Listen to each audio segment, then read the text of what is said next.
ప్రభువైన యేసుక్రీస్తు యొక్క నామంలో కూడి ఉన్న మీ అందరికీ నా హృదయపూర్వకమైన శుభాలు తెలియపరుస్తున్నాను. అలాగే ప్రేమతో నన్ను ఆహ్వానించి ఈ రాత్రికాల సమయంలో మీ మధ్య దేవుని వాక్యాన్ని ప్రకటించడానికి నాకు సమయం ఇచ్చిన మరి దైవజనులు పాస్టర్ జాన్ గారికి, వారి కుటుంబానికి నాకు ప్రత్యేకమైన వందనాలు. అలాగే మన మధ్య మరి దైవజనులు పాస్టర్ అంకేడి ప్రసాద్ గారు ఉండటం చాలా సంతోషం.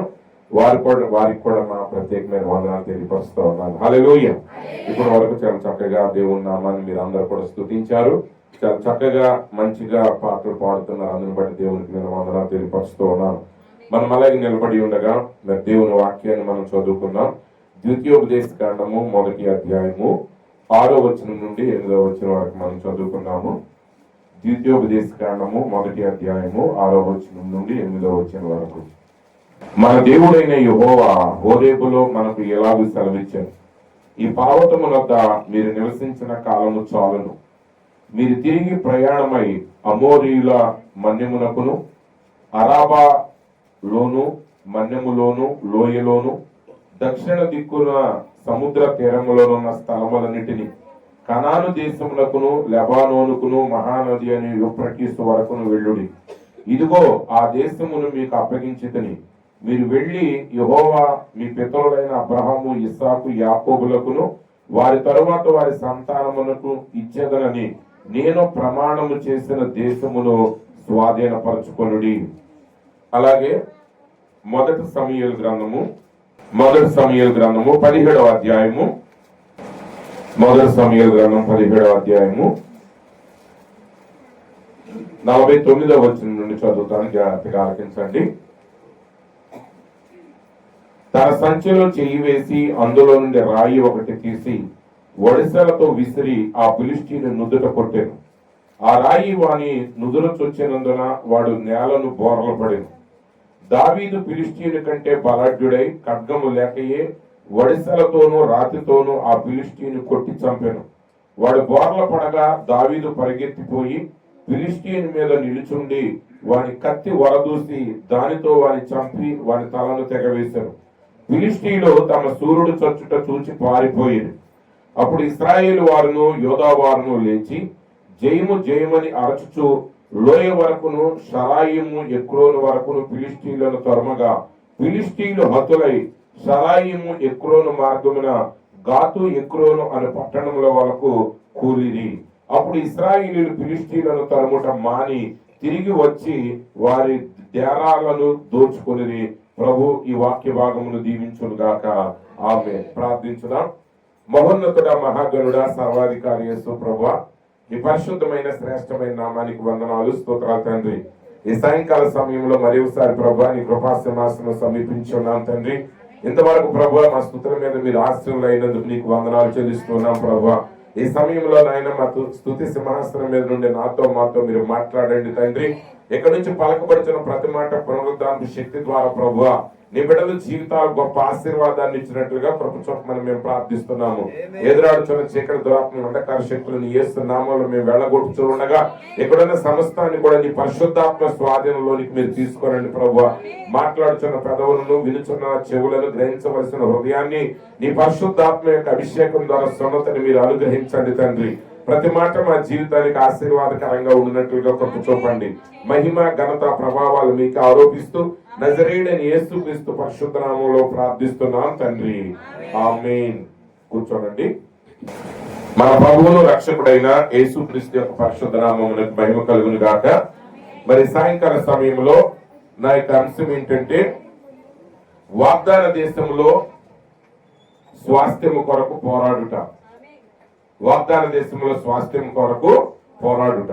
ప్రియమైన సహోదరి సహోదరులారా, మరి మనం యేసు ప్రభుని అంగీకరించిన తర్వాత, మనము ఆయన యొక్క నామములో బాప్తిసం పొందిన తర్వాత, ఆయన మనకు పరిశుద్ధాత్మ చేత నింపిన తర్వాత ప్రతి క్రైస్తవుడు సహోదరుడైన సహోదరి అయినా వారికి దేవుడు ఒక గొప్ప స్వాస్థ్యాన్ని ఇచ్చి ఉన్నాడు. ఆ స్వాస్థ్యాన్ని ఏమై ఉన్నదో మొదటిగా మనం గ్రహించాలి. ఆ స్వాస్థ్యాన్ని మనం గ్రహించడంతో మాత్రమే సరిపోదు, కానీ ఆ స్వాస్థ్యాన్ని మనం స్వాధీనపరచుకోవటానికి మనం పోరాటం చేయవలసిన వారమై ఉన్నాము. నిజంగా స్వాస్థ్యం అనేది మనకి నేరుగా ఇవ్వబడదు.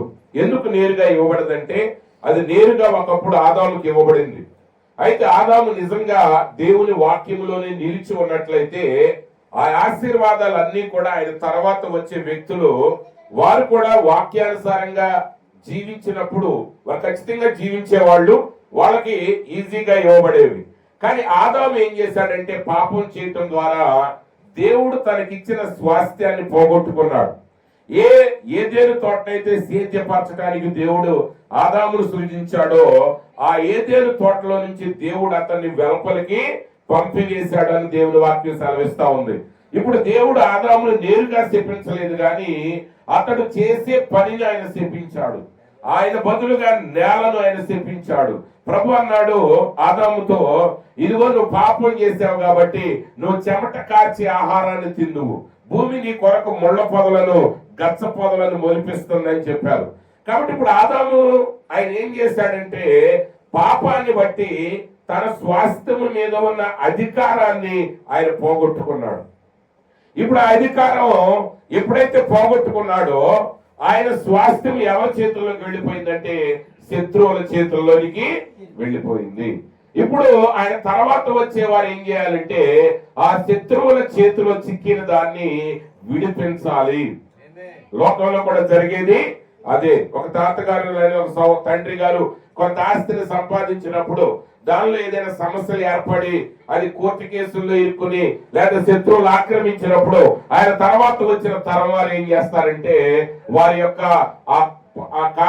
ఆ స్థలం యొక్క కాగితాలను ఆ యాజమాన్య పత్రాలను కనుగొని వారి కోర్టుకు వెళ్లి దాని మీద పోరాటం చేసి ఆ భూమిని వారు స్వాధీనపరుచుకుంటారు. అలాగే ఈ రోజు క్రైస్తవ జీవితం అనేది కూడా పోరాటంతో కూడిన జీవితం అయి ఉన్నది. ఏది కూడా మనకు ఉచితంగా అనుగ్రహించబడదు. మనకు ఉచితంగా అనుగ్రహించబడింది ఏంటంటే రక్షణ మనకు ఉచితంగా అనుగ్రహించబడింది. రక్షణలో నువ్వు చేసింది ఏమీ లేదు, సమస్తమును ఆయనే నీ కొరకు చేసి నీ పాపములన్నిటిని ఆయన కల్వరి శిలువలో భరించి ఆయన నీ కొరకు గాయపరచబడ్డాడు. ఆయన నీ కొరకు తన ప్రాణాన్ని పెట్టాడు. ఆయన పాతి పెట్టబడ్డాడు. మూడవ దినమున తిరిగి లేచాడు. ఇప్పుడు కేవలం ఆయన యందు విశ్వాసం ఉంచడం ద్వారా, ఆయన యందు విశ్వాసం ఉంచడం ద్వారా అంటే ఆయన శిలువలో నీ కొరకు ఏ కార్యాన్ని చేశాడో ఆ కార్యాన్ని నువ్వు విశ్వసించడం ద్వారా నువ్వు రక్షణ పొందుకొనుచూ ఉన్నావు. అయితే ఇప్పుడు నువ్వు రక్షణ పొందిన తర్వాత నుంచి నీ జీవితం ఏమై ఉన్నది? నువ్వు రక్షణ పొందిన క్రమం నుంచి ఆ దినం నుండి నువ్వేం చేయాలంటే క్రీస్తులో ఎదుగుట ప్రారంభించాలి. దేవుని యొక్క కార్యాలు చేయటంలో మనం ఎదగాలి. దేవుని వాక్యాన్ని మనం గ్రహించాలి. చాలా మంది ఏమనుకుంటారంటే ప్రతిదీ దేవుని చిత్తమైతే అది నా మీదకి వస్తుంది అనుకుంటారు. నువ్వు దేవుని చిత్తాన్ని ఎరిగి ఆ చిత్తాన్ని నెరవేర్చడానికి నువ్వేం చేయాలంటే పోరాటం చేయవలసి ఉన్నది. కాబట్టి దేవుని ప్రవక్త వాటిని గురించి అనేక విషయాల్లో ఆయన చక్కగా మనకు వివరించారు. ప్రవక్త అంటున్నాడు, ఇక్కడ ద్వితీయోపదేశకాండ మొదటి అధ్యాయాన్ని మనం చూసినట్లయితే మరి అంతకు ముందు వారు ఆ వాగ్దాన దేశంలోనికి వెళ్ళటానికి ముందు మోషే ఏం చేశారంటే 12 గోత్రాల నుండి 12 మంది ప్రధానులను ఆ కానాను దేశాన్ని వేగు చూడటానికి పంపించాడు. ఆ కానాను దేశంలోనికి వారు వెళ్ళారు. 40 రోజులు ఆ దేశమంతా వారు పర్యటించారు. ఆ దేశాన్ని పర్యటించి వాటన్నిటిని చూచి వారు వస్తా ఇద్దరు వ్యక్తులు ఏం చేశారంటే మరి ఒక అంజూరపు గెలను తీసుకొచ్చారు. అడను ఆ అంజూరపు గెల ఎంత పెద్దదంటే ఆ ఇద్దరు వ్యక్తులు దాని మధ్య ఒక కర్రను పెట్టి దండెముగా మోసుకుంటూ ఆ యొక్క ఫలాలను అక్కడికి తీసుకొచ్చారు. ఆ ఇద్దరు ఎవరంటారు? యెహోషువ, కాలేబులు. మిగిలిన వారు రుచి చూశారు, దాని యొక్క గొప్పతనాన్ని అనుభవించారు. కానీ వారు ఏమన్నారంటే ఇది మనకు అసాధ్యం అన్నారు. కానీ యెహోషువ, కాలేబులు ఏం చేశారు? వారి రుచి చూడటం మాత్రమే కాదు, ఆ రుచి చూసిన దేనినైతే వారు రుచి చూశారో ఆ ఫలాలని ఇశ్రాయేలు కూడా చూడటానికి వారు ఎదురుగా తీసుకొని వచ్చారు. ఈరోజు క్రైస్తవ జీవితం మన మధ్య సహోదరుడు బ్రెనామ్ గారు ఈ కాలం యొక్క వర్తమానికుడు ఏం చేశాడంటే ఆయన కాలం అనే అవతలికి వెళ్ళి అక్కడ జరుగుతున్న వాటన్నిటిని చూసి ఆనందించడం మాత్రమే కాదు కానీ వాటి రుజువులను మన మధ్యకి తీసుకుని వచ్చాడు. ఎందుకు వాటిని తీసుకుని వచ్చాడు? ఎందుకు వాటిని తీసుకుని వచ్చాడంటే ఇప్పుడు మనము ఉండిపోయిన స్థితిలో ఉండవలసిన అవసరం లేదు. ఆ స్థితి కంటే ఒక ఉన్నతమైన స్థితి ఉన్నది. ఆ స్థితి కొరకే దేవుడు మనల్ని పిలుచుకున్నాడు. ఆ స్థితిని మనం సాధించగలం. ఆ స్థితిని మనం సాధించాలంటే ఇప్పుడు నువ్వేం చేయాలంటే అలాంటి స్థితి ఒకటి ఉండదని నువ్వు విశ్వసించాలి. అది సాధ్యమేనని నువ్వు నమ్మాలి. అది ఏమైనదో నీకు చూపించడానికి దేవుడు ఏం చేశాడంటే ఆ ఇశ్రాయేలులోకి పెద్దలలో ఆ యెహోషువ కాలేబులు మాత్రమే వారు రుచి చూచిన ఆ ఫలాలను యువతలకి తీసుకుని వచ్చారు. అయితే ఆ 12 మంది వెళ్ళారు. 12 మంది 2 రకాల సాక్ష్యాలు చెప్పారు. ఒకటి చెడ్డ సాక్ష్యం అన్నాడు దేవుడు. దాన్ని ఏం సాక్ష్యం అండి? చెడ్డ సాక్ష్యం. ఎందుకని? వారు చెడుగా చెప్పారు. వారన్నారు, అయ్యాడు పాలుతీరులు ప్రవహించే దేశమే, అది చక్కటి ఫలములు కలిగిన దేశమే, అది గొప్ప దేశమే, దేవుడు వాగ్దానం చేసిందంతా అక్కడ ఉన్నది. దేవుడు వాగ్దానం చేసిందంతా అక్కడ ఉన్నది. కాకపోతే సమస్య ఏంటంటే అక్కడ శత్రువులు మనకంటే బలవంతులై ఉన్నారు. వారు ఉన్నతమైన దేహం కలిగిన వారై ఉన్నారు. వారు ఎత్తైన శరీరాలు కలిగి ఉన్నారు. వారి దృష్టికి మేము మిడతల వలె కనబడ్డాం, వారికి కూడా మేము మిడతల వలె కనబడ్డాం. వాళ్ళ యొక్క ప్రాకారాలు ఎత్తైనవి, వారి పట్టణాలు రక్షణ కలిగినవి. వాటిని స్వాధీనం చేసుకోవటం మన వల్ల కాదు. ఆ మాటలు విని ఇశ్రాయేలు అందరూ కూడా కలవరపడిపోయారు. వారందరూ కూడా దిగులు పడ్డారు. వారందరూ కూడా దుఃఖపడ్డారు. వారందరూ కూడా మోషేని దేవుణ్ణి దూషించడం మొదలు పెట్టారు. కానీ యెహోషువ కాలేబులు లేచి అంటున్నారు, జనులందరినీ నిమ్మడపరిచారు. అయ్యా, మీరు కలవరపడవలసిన అవసరం లేదు. ఆ దేశాన్ని స్వాధీనపరచుకున్నటకు మనకు శక్తి చాలును. ఈరోజు నువ్వు గుర్తెరగాల్సింది ఏంటంటే, నువ్వు నిజంగా పరిశుద్ధాత్మ చేత నింపబడిన వాడివైతే, నిజంగా వాక్యాన్ని ఉన్నది ఉన్నట్టుగా నువ్వు నమ్మిన వాడివైతే, నువ్వు ఏమి కలిగి ఉన్నావో నువ్వు కలిగిన దాంతో నువ్వున్న స్థితిలో నుండి దేవుడు నీ జీవితం ద్వారా గొప్ప అద్భుతం చేయడానికి సమర్థుడై ఉన్నాడు. దానికి ఇంకా నువ్వు ఏమి యాడ్ చేయాల్సిన అవసరత లేదు. నువ్వు ఉన్న స్థితిలో నుండి నిన్ను పైకి లేవనెత్తగలిగిన దేవుడు ఆయన. నువ్వు ఉన్న స్థితిలో నుండి నీ జీవితంలో ఒక అద్భుతాన్ని చేయగలిగిన దేవుడు ఆయన. నువ్వు ఉన్న స్థితిలోనే నువ్వు ఆయనకు లోబడినట్లయితే ఏ స్థితిలో ఉండాలని ఆయన జగత్ పునాదికి ముందే నిర్ణయించి పెట్టాడో ఆ స్థితికి నువ్వు చేరగలవు. చాలా మంది అనుకుంటారు ఇది మన వల్ల కాదు, మాకు సరైన చదువు లేదు, లేకపోతే మేము కుగ్రామంలో ఉన్నాం. పాస్టర్ గారు వచ్చేటప్పుడు నాతో అన్నారు, అయ్యగారు ఇది మారుమూల గ్రామం. నేను కూడా చాలా సంవత్సరాలు గ్రామాల మీద నాకు అంత దృష్టి ఉండేది కాదు, ఎందుకంటే నేను కూడా గ్రామాల నుంచే వచ్చాను. ప్రజలందరూ అనుకుంటారు పెద్ద పెద్ద నగరాలకు వెళ్తేనే మనం ఏదైనా చేయగలం. కానీ అప్పుడు గుర్తుపెట్టుకోండి, ఆ మహానగరాలకు వెళ్ళి గొప్ప గొప్ప కార్యాలు సాధించిన వాళ్ళందరూ ఇలాంటి మారుమూల ప్రాంతాల నుంచి వచ్చిన వాళ్ళే. అవునండి, అనేక మారుమూల ప్రాంతాలు. అయితే ఈరోజు ఆ బాధ మనకు లేదు, ఎందుకంటే వాక్యం అందరికీ అందుబాటులోకి వచ్చింది. ఈ కాలం యొక్క వర్తమానం మన భాషలో మనందరికీ అందుబాటులో ఉంది. అది కూడా ఉచితంగా అందుబాటులో ఉంది. ఆ వాక్యం వర్తమానం అందుబాటులో ఉన్నది కాబట్టి ప్రజలకు దాని విలువ తెలియట్లేదని నేను అనుకుంటున్నాను కొన్నిసార్లు. మరి దైవ సేవకులకు అనుభవాలే ఉంటాయి. మరి డినామినేషన్ లో కానీ ఆ సాహిత్యం ఒక్కొక్క పుస్తకం ఎంతో ఖరీదుగా ఉంటుంది. అవునండి, ఇప్పుడు కొన్ని కథల పుస్తకాలు కూడా, అంటే కథలు అంటే క్రైస్తవ కథలు అనమాట, ప్రసంగాల్లో చెప్పడానికి 52 కథలు, 52 ఉపమానాలు, మంచి మాటలని పుస్తకాలు కూడా 100 రూపాయలు, 120 రూపాయలు ఉంటాయి. ఇంకా కొంచెం మంచి ఫారిన్ రైటర్స్ రాసిన అయితే 400 రూపాయలు, 500 రూపాయలు, 5000 రూపాయల పుస్తకాలు కూడా ఉన్నాయి. కానీ ప్రవక్త యొక్క వర్తమానం చూడండి, ప్రతి వర్తమానము అమూల్యమైనది. నిజంగా 100 పుస్తకాలు రేటు పెడితే మనందరం కొనగలమంటారు? అసలు ఒక ఇంకో పుస్తకానికి కొన్నిసార్లు మరి మన మన ఇండియన్ ప్రీచర్స్ మరి వాళ్ళు ప్రింట్ చేసినప్పుడు దాన్ని 18 రూపాయలకి 22 రూపాయలకి అమ్మినప్పుడు కూడా వాళ్ళు ప్రజలు ఎంతో ఇబ్బంది పడుతున్నారు. అయ్యో 22 రూపాయలు ఖర్చు పెట్టాలా అంటున్నారు. మీరు 7 సంకాలానికి ఎంత ఖర్చు పెట్టగలరు? మీరు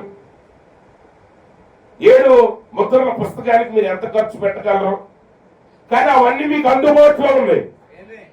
ఆ వాక్యం మీ భాషలో మన కొరకు ఉచితంగా ఇవ్వబడ్డాయి. ఇప్పుడు ఆ ఉచితంగా ఇవ్వబడిన ఆ వాక్యాన్ని మనం నిజంగా చదివినట్లయితే, ప్రార్థనా పూర్వకంగా ఆ వాక్యాన్ని మనం ధ్యానించినట్లయితే, అందులో ఉన్న ప్రతి మాటను ఉన్నది ఉన్నట్టుగా మనం విశ్వసించినట్లయితే, ఆ విశ్వసించి ఆ వాక్యం మనకు చెప్పిన రీతిగా మనం జీవించడం మొదలు పెట్టినట్లయితే, నువ్వెంత మారుమూల ప్రాంతంలో ఉన్నా సరే, మహానగరాల్లో ఉన్న వ్యక్తుల కంటే ఉన్నతమైన రీతిగా ఆధ్యాత్మిక జీవితంలో నువ్వు ప్రజ్వరిల్లగలవు. ఏ సాకులు చెప్పొద్దు. దేవుడు వాగ్దానం చేశాడంటే ఆ వాగ్దానంలోనే ఆ వాగ్దానాన్ని పొందుకుని శక్తిని పెట్టి ఉన్నాడు. ఇది లోక సంబంధమైన వంటిది కాదు. లోకంలో అనేక ఉన్నతమైన కార్యాలను అనేక మంది పేదవారు అందుకోలేరు. అందుకోగలరా? ఒక మంచి ఇంజనీరింగ్ కాలేజీ ఉందనుకోండి, అందులో చదివిన వాళ్ళందరికీ మంచి ఉద్యోగాలు వస్తున్నాయి అనుకోండి. అన్ని ఇంజనీరింగ్ కాలేజీల ఫీజు ₹1,00,000 అయితే ఆ కాలేజీలో ఫీజు 25 లక్షలు పెడతారు. ఇప్పుడు సామాన్యులు దాన్ని అందుకోగలరా? ఈ లోకంలో మానవుడు అందుకోలేనివి అనేకం ఉన్నాయి. కానీ పరలోకం అనేది ప్రతి మానవుడు అందుకోగలిగింది. నువ్వు విశ్వసించి నువ్వు మోకరించగలిగితే, నువ్వు వాక్యాన్ని విశ్వసించి ఆ వాక్యానికి నువ్వు అంగీకరించి దేవుడి కార్యాన్ని చేయడానికి సమర్థుడు అని నువ్వు నమ్మి విశ్వసించినట్లయితే మనకి అసాధ్యమైనది ఏదీ లేదు. అందుకే అపోస్తలుడైన పౌలు గారు అంటాడు, నన్ను బలపరచు వాని యందు నేను సమస్తమును చేయగలను. యెహోషువ కాలేబులు అదే అన్నారు, దాన్ని స్వాధీనం చేసుకోవడానికి మనకి శక్తి చాలు. వాళ్ళకు ఉన్నటువంటి ప్రాకారాలు చూసి మీరు భయపడక్కర్లేదు. వారి దగ్గర ఉన్న ఆయుధ సంపత్తిని చూసి మీరు భయపడక్కర్లేదు. వారి యొక్క ఉన్నత దేహాలను చూసి, వారి యొక్క బలిష్టమైన దేహాలను చూసి మనం భయపడనక్కర్లేదు. ఎందుకంటే ఆ దేశాన్ని దేవుడు మనకి ఇచ్చి ఉన్నాడు. ఆయన మనకు వాగ్దానం చేశాడు. ఆ వాగ్దానం చేసిన దేవుడు దాన్ని మనకు అప్పగించడానికి సమర్థుడై ఉన్నాడు. ఈరోజు ప్రియమైన సహోదరి సహోదరులారా, నువ్వు శరీర సంబంధమైన స్వస్థత కలిగి ఉండటానికి నువ్వు హక్కుదారుడు అయి ఉన్నావు. నీ కుటుంబంలో సమాధానం కలిగి ఉండటానికి నువ్వు హక్కుదారుడు అయి ఉన్నావు. కుటుంబంలో ఒక వ్యక్తి రక్షించబడిన తర్వాత ఆ కుటుంబంలో రక్షించబడిన వారు ఆ కుటుంబంలో సమస్యలు సృష్టించేటప్పుడు అనేక మంది ఏమనుకుంటారంటే, ఈ వ్యక్తులు ఎప్పటికీ మారరు, మనం ఎలాగే జీవించాలనుకుంటారు. కానీ దేవునికి అసాధ్యమైంది ఏదీ లేదు. ఆయన ఎంత హింసకుండైనా దోషకుండైనా ఆయన మార్చడానికి సమర్థుడై ఉన్నాడు. ఈరోజు సాతానుడు మనల్ని, మన దగ్గర నుంచి ఆశీర్వాదాల్ని ఎలా దొంగిలిస్తున్నాడో తెలుసా? ఆ ఆశీర్వాదాల్ని పొందుకోలేకుండా మనల్ని ఎలా అడ్డగిస్తున్నాడో తెలుసా?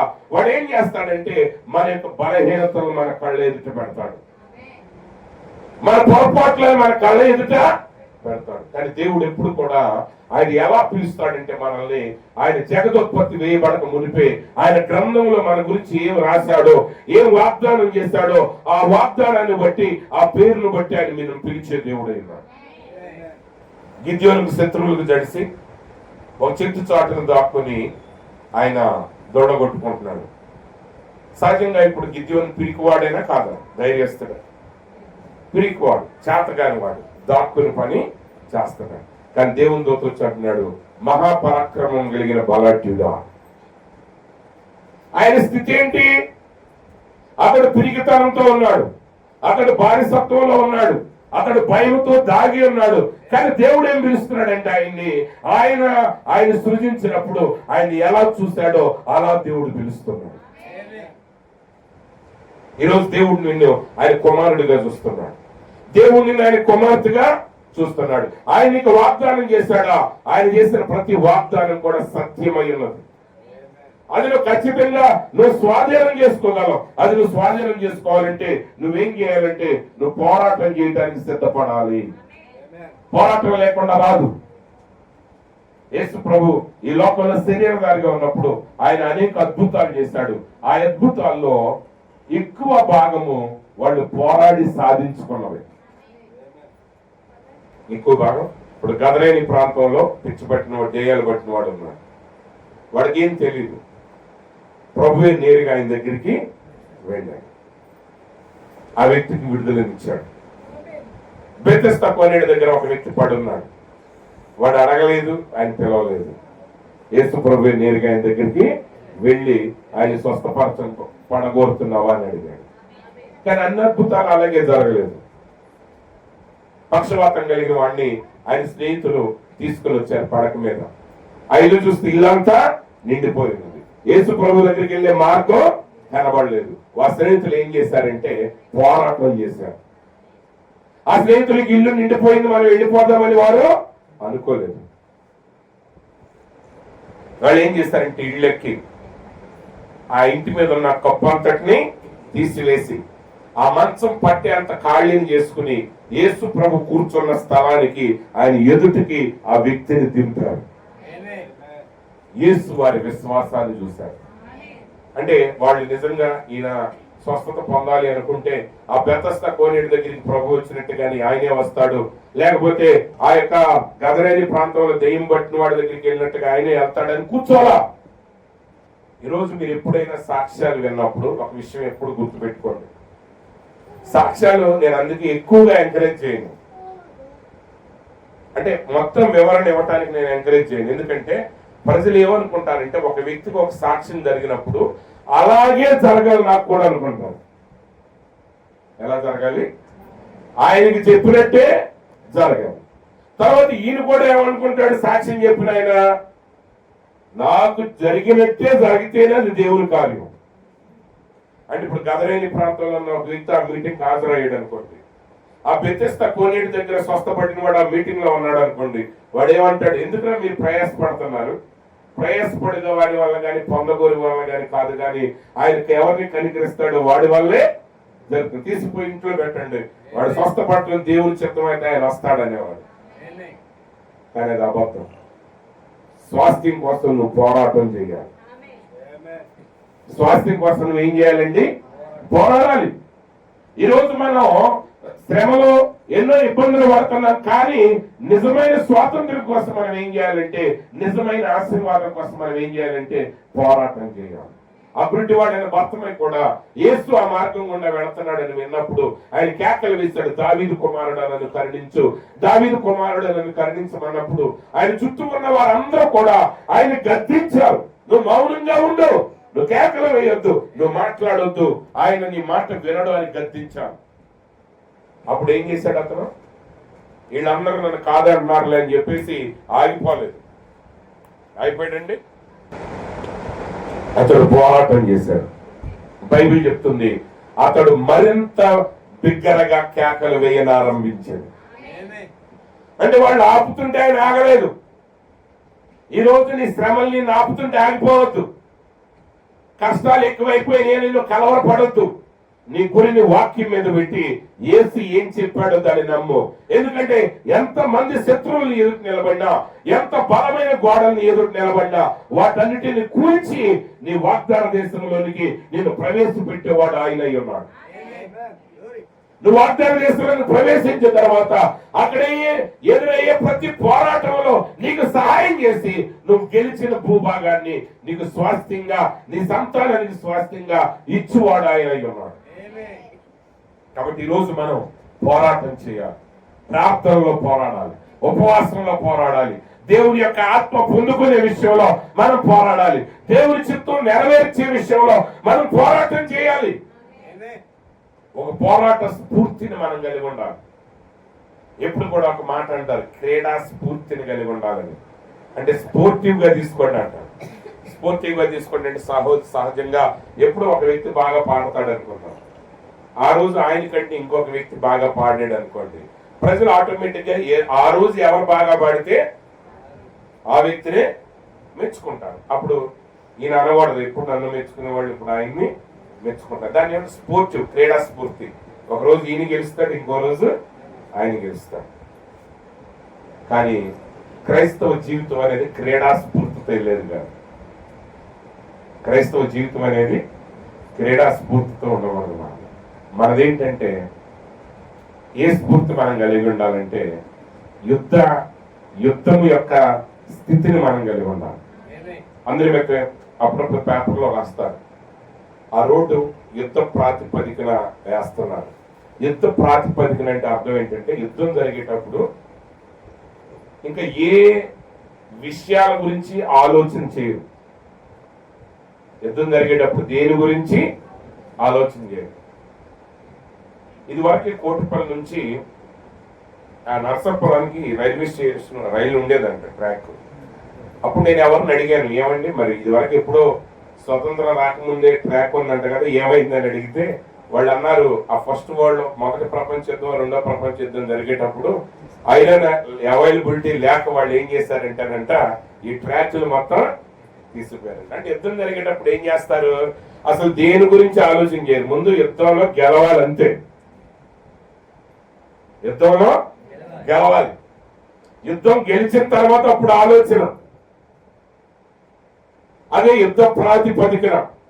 అంటే ఇప్పుడు క్రైస్తవుని జీవితం ఎలా ఉండాలంటే ఒక పోరాట స్ఫూర్తిని కలిగి ఉండాలి. అపవాదిని మనం పోరాట స్ఫూర్తితో ఎదుర్కోగలగాలి. మన జీవితాల్లో కావలసిన వాటన్నిటిని, దేవుని ఆశీర్వాదాలన్నిటిని కూడా మనం ఏం చేయగలగాలంటే పోరాట స్ఫూర్తితో మనము జయించవలసిన వారమై ఉన్నాం. అందులో యేసుప్రభు అన్నాడు, ఆ 7 సంఘ కాలాల్లో ప్రతి వర్తమానికుడితో మాట్లాడుతూ ప్రతి చోట అన్నాడు, జయించినవాడు జయించినవాడు జయించినవాడు. ఎవరు జయిస్తారు? శత్రువులు ఎదుర్కొన్నవాడే జయిస్తాడు. శ్రమలు ఎదురైన వాడే జయించగలడు. అంతేగాని ఖాళీగా కూర్చుని విహారయాత్రలకు తిరిగిన వాడిని ఎవడు విజేత అని అన్నారు. ఒకసారి ఒక ఆయన చెప్పారు, ఒక పాస్టర్ గారు అన్నారు, ఇప్పుడు కొండ మీద నడిచి వెళ్ళిన వాడికి విలువ ఉంటుంది, హెలికాప్టర్ మీద కొండ మీదకి వెళ్ళిన వాడికి విలువ ఉండదు. ఇప్పుడు మన ఎవరెస్ట్ శిఖరం ఉంది, హిమాలయ పర్వతాలు. ప్రతి సంవత్సరం దాని మీద అనేక మంది ఎక్కుతా ఉంటారు, కొంతమంది ఎక్కలేక వెనక్కి వస్తూ ఉంటారు. కానీ ఎక్కిన ప్రతి వ్యక్తి గురించి పేపర్లో, రేడియోలో, ఆ టీవీల్లో చాలా గొప్పగా ప్రకటిస్తారు. ఆ కొన్ని దేశ ప్రభుత్వాలు వాళ్ళని ఆహ్వానించి వాళ్ళకి బహుమానాలు ఇస్తారు, వాళ్ళకి అవార్డులు ఇస్తారు. కానీ వాళ్ళు మాత్రమే కాదు, డబ్బున్న వాళ్ళు కొంతమంది ఆ హిమాలయ పర్వత శిఖరం ఎలా ఉందో చూడాలనుకుంటే వాళ్ళు హెలికాప్టర్లు వేసుకుని వెళ్ళి ఆ పై శిఖరాన్ని చూసి రావచ్చు. కానీ అలా హెలికాప్టర్లు వెళ్ళిన వాళ్ళు ఎవరి గురించి పేపర్లో పట్టించుకోరు. దాన్ని ఎవరు కూడా లక్ష్య పెట్టరు. ఎందుకంటే వాళ్ళు పోరాడిన అందులో ఏమీ లేదు. రేపు నీకు దేవుడు బహుమానం ఇవ్వాలంటే ఎలా ఇవ్వాలి? మనమేం పసిబిడ్డల్లాగా ఇక తల్లి వడిలో పవలించే కొడుకులాగా ఉండాలి, కూతురులాగా ఉండాలి. మనకి అన్ని మనకి వచ్చేయాలి. ఆ పుత్రుల్లోంచి తీసుకెళ్లి సింహాసనం మీద పెట్టాలి, నెత్తి మీద ఒక కిరీటం పెట్టాలి. క్రైస్తవ జీవితం అనేది ఊహలతో నిండింది కాదు. క్రైస్తవ జీవితం అనేది మంచి ఉద్దేశాలతో నిండింది కాదు. క్రైస్తవ జీవితం అనేది పోరాటం ద్వారా సాధించుకునేది. అయితే పోరాటం అనే పదాన్ని లోక సంబంధమైన పోరాటంగా వాడమాకండి. ఎందుకంటే దేవుని రాజ్యం వేరు, లోక రాజ్యం వేరు. యేసుప్రభు అన్నారు, నా రాజ్యం మీ రాజ్యం వంటిది కాదు, అది ఈ లోక సంబంధమైంది కాదు. ఒకవేళ అది ఈ లోక సంబంధమైంది అయితే నా శిష్యులు కూడా ఖడ్గాలు తీసుకుని యుద్ధాలు చేసేవాడు. ఆ టైప్ గా తీసుకోవాలి. మన పోరాటం ఏంటంటే ఆత్మీయమైన పోరాటం.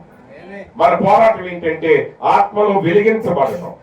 మనం ఎలా చేయాలి? వాక్యం యొక్క ప్రత్యక్షత కలిగి దేవుని మీద మనం ఆధారపడి దేవుడు మనకి ఏది అనుగ్రహించాడో దాన్ని మనం స్వాధీనం చేసుకోవాల్సిన వారమై ఉన్నాము. కాబట్టి ప్రియమైన సహోదరి సహోదరులారా, ఆ వాగ్దానాలు మనకు ఊరికినే మనకి ఇవ్వబడవు. వాటిని మనం ఏం చేయాలంటే పోరాటం ద్వారానే వాటిని మనం స్వాధీనం చేసుకోవాలి. చాలా మంది ఏమంటారంటే కానాను అనేది అది 1000 ఏళ్ల పరిపాలన సాదృశ్యం అంటారు. కానీ కానాను అనేది 1000 ఏళ్ల పరిపాలన సాదృశ్యం కాదు. కానాను అనేది ఏంటంటే అది వాగ్దాన దేశం మాత్రమే. ఆ కానాన్లోనికి వాళ్ళు ప్రవేశించిన తర్వాత అక్కడ వాళ్ళు యుద్ధాలు చేశారు, అక్కడ పోరాటాలు చేశారు, అనేక సార్లు విజయాన్ని సాధించారు, కొన్నిసార్లు వారు ఓటమిని కూడా చెందారు. కానీ వాళ్ళు ఏం చేశారంటే సమస్తాన్ని స్వాధీనం చేసుకున్నారు. కానీ ఈ రోజు మన కానాను ఏమైనది? మన కానాను ఏమైనదంటే పరిశుద్ధాత్మ యొక్క బాప్తిస్మం అయినది. ఒక విశ్వాస యొక్క వాగ్దాన దేశం ఏమైనదంటే పరిశుద్ధాత్మతో నింపబడటమే ఒక నిజ విశ్వాసి యొక్క వాగ్దాన దేశమై ఉన్నది. ఈ రోజు మనం దేవుల్లో సాధించాల్సింది మొట్టమొదటి కార్యం ఏంటి? చిట్ట చివరి కార్యం కాదు. ఈరోజు బాప్తిస్తాన్ని ప్రజలు ఏం చేస్తున్నారంటే గొప్ప కార్యంగా చూస్తున్నారు. అయితే లోకములో అది గొప్ప కార్యం, కానీ దేవుని రాజ్యంలో అది మొదటి కార్యం. అంటే ఒకసారి బాప్తిస్తం తీసుకున్నాం అనుకోండి, లోకం దృష్టిలో లోకంలో ఒక వ్యక్తి చేయగలిగిన అత్యంత గొప్ప పని ఏంటంటే బాప్తిస్తం తీసుకోవటం.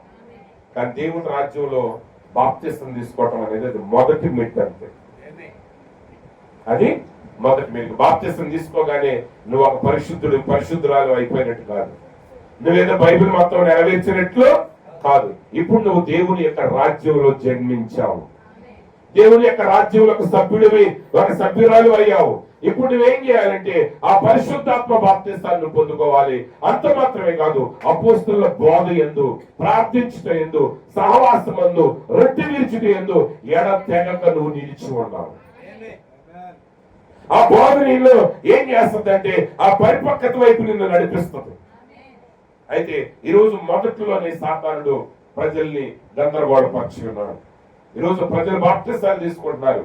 ఈరోజు అనేక మంది యేసు ప్రభువుని అంగీకరిస్తున్నారు, బాప్తిస్తాలు తీసుకుంటున్నారు. కానీ విచారకరమైన విషయం ఏంటంటే వారికి నిజమైన బాప్తిస్తం తెలియదు.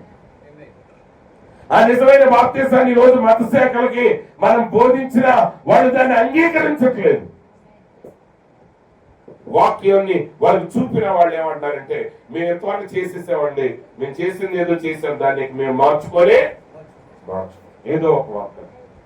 అక్కడ ప్రజలు ఏమవుతున్నారు, మేము రక్షణ పొందామని అనుకుంటున్నారు, కానీ వారికి రక్షణకి వాళ్ళు ఎంతో దూరంలో ఉన్నారు. కాబట్టి ప్రియమైన సహోదరి సహోదరులారా, ఇంకా మీలో ఎవరైనా ప్రభు అయిన యేసుక్రీస్తు నామంలో నీటిలో బాప్తిసం పొంది ఉండకపోతే నేడు అనే సమయం ఉండగానే మీ జీవితాన్ని ప్రభువుకి సమర్పించండి. మరలా ప్రభు అయిన యేసుక్రీస్తు యొక్క నామంలో మీరు బాప్తిసం పొందండి. ఎందుకంటే అదే నిజమైన బాప్తిస్మమైనది. అది దేవుడు తన యొక్క ప్రవక్తలకు ఆజ్ఞాపించిన బాప్తిస్మమైనది.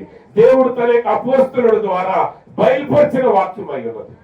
ఎందుకంటే యేసు అనే నామములోనే మనకు రక్షణ ఉన్నది. మరి ఏ నామములో మనకు రక్షణ లేదు. కాబట్టి ఇప్పుడు మనం ఏం చేయాలి? ఆ వాగ్దాన దేశంలో మనం ప్రవేశించాలి. ఆ వాగ్దాన దేశంలో నువ్వు ఎలా ప్రవేశించగలవు?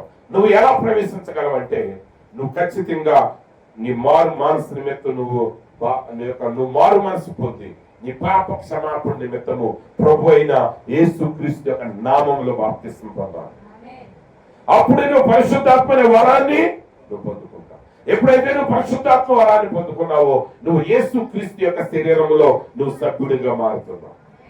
యేసుక్రీస్తు యొక్క శరీరంలో ఒక అవయవంగా మారుతున్నావు. ఇప్పుడు ఆ అవయవంగా మారి నీవు ఈ అపోస్తల బోధ, ఈ కాలం యొక్క వర్తమానం నేను ఏం చేస్తుందంటే నేను ఒక యోధుడిగా, ఒక యోధురాలుగా మారుస్తుంది.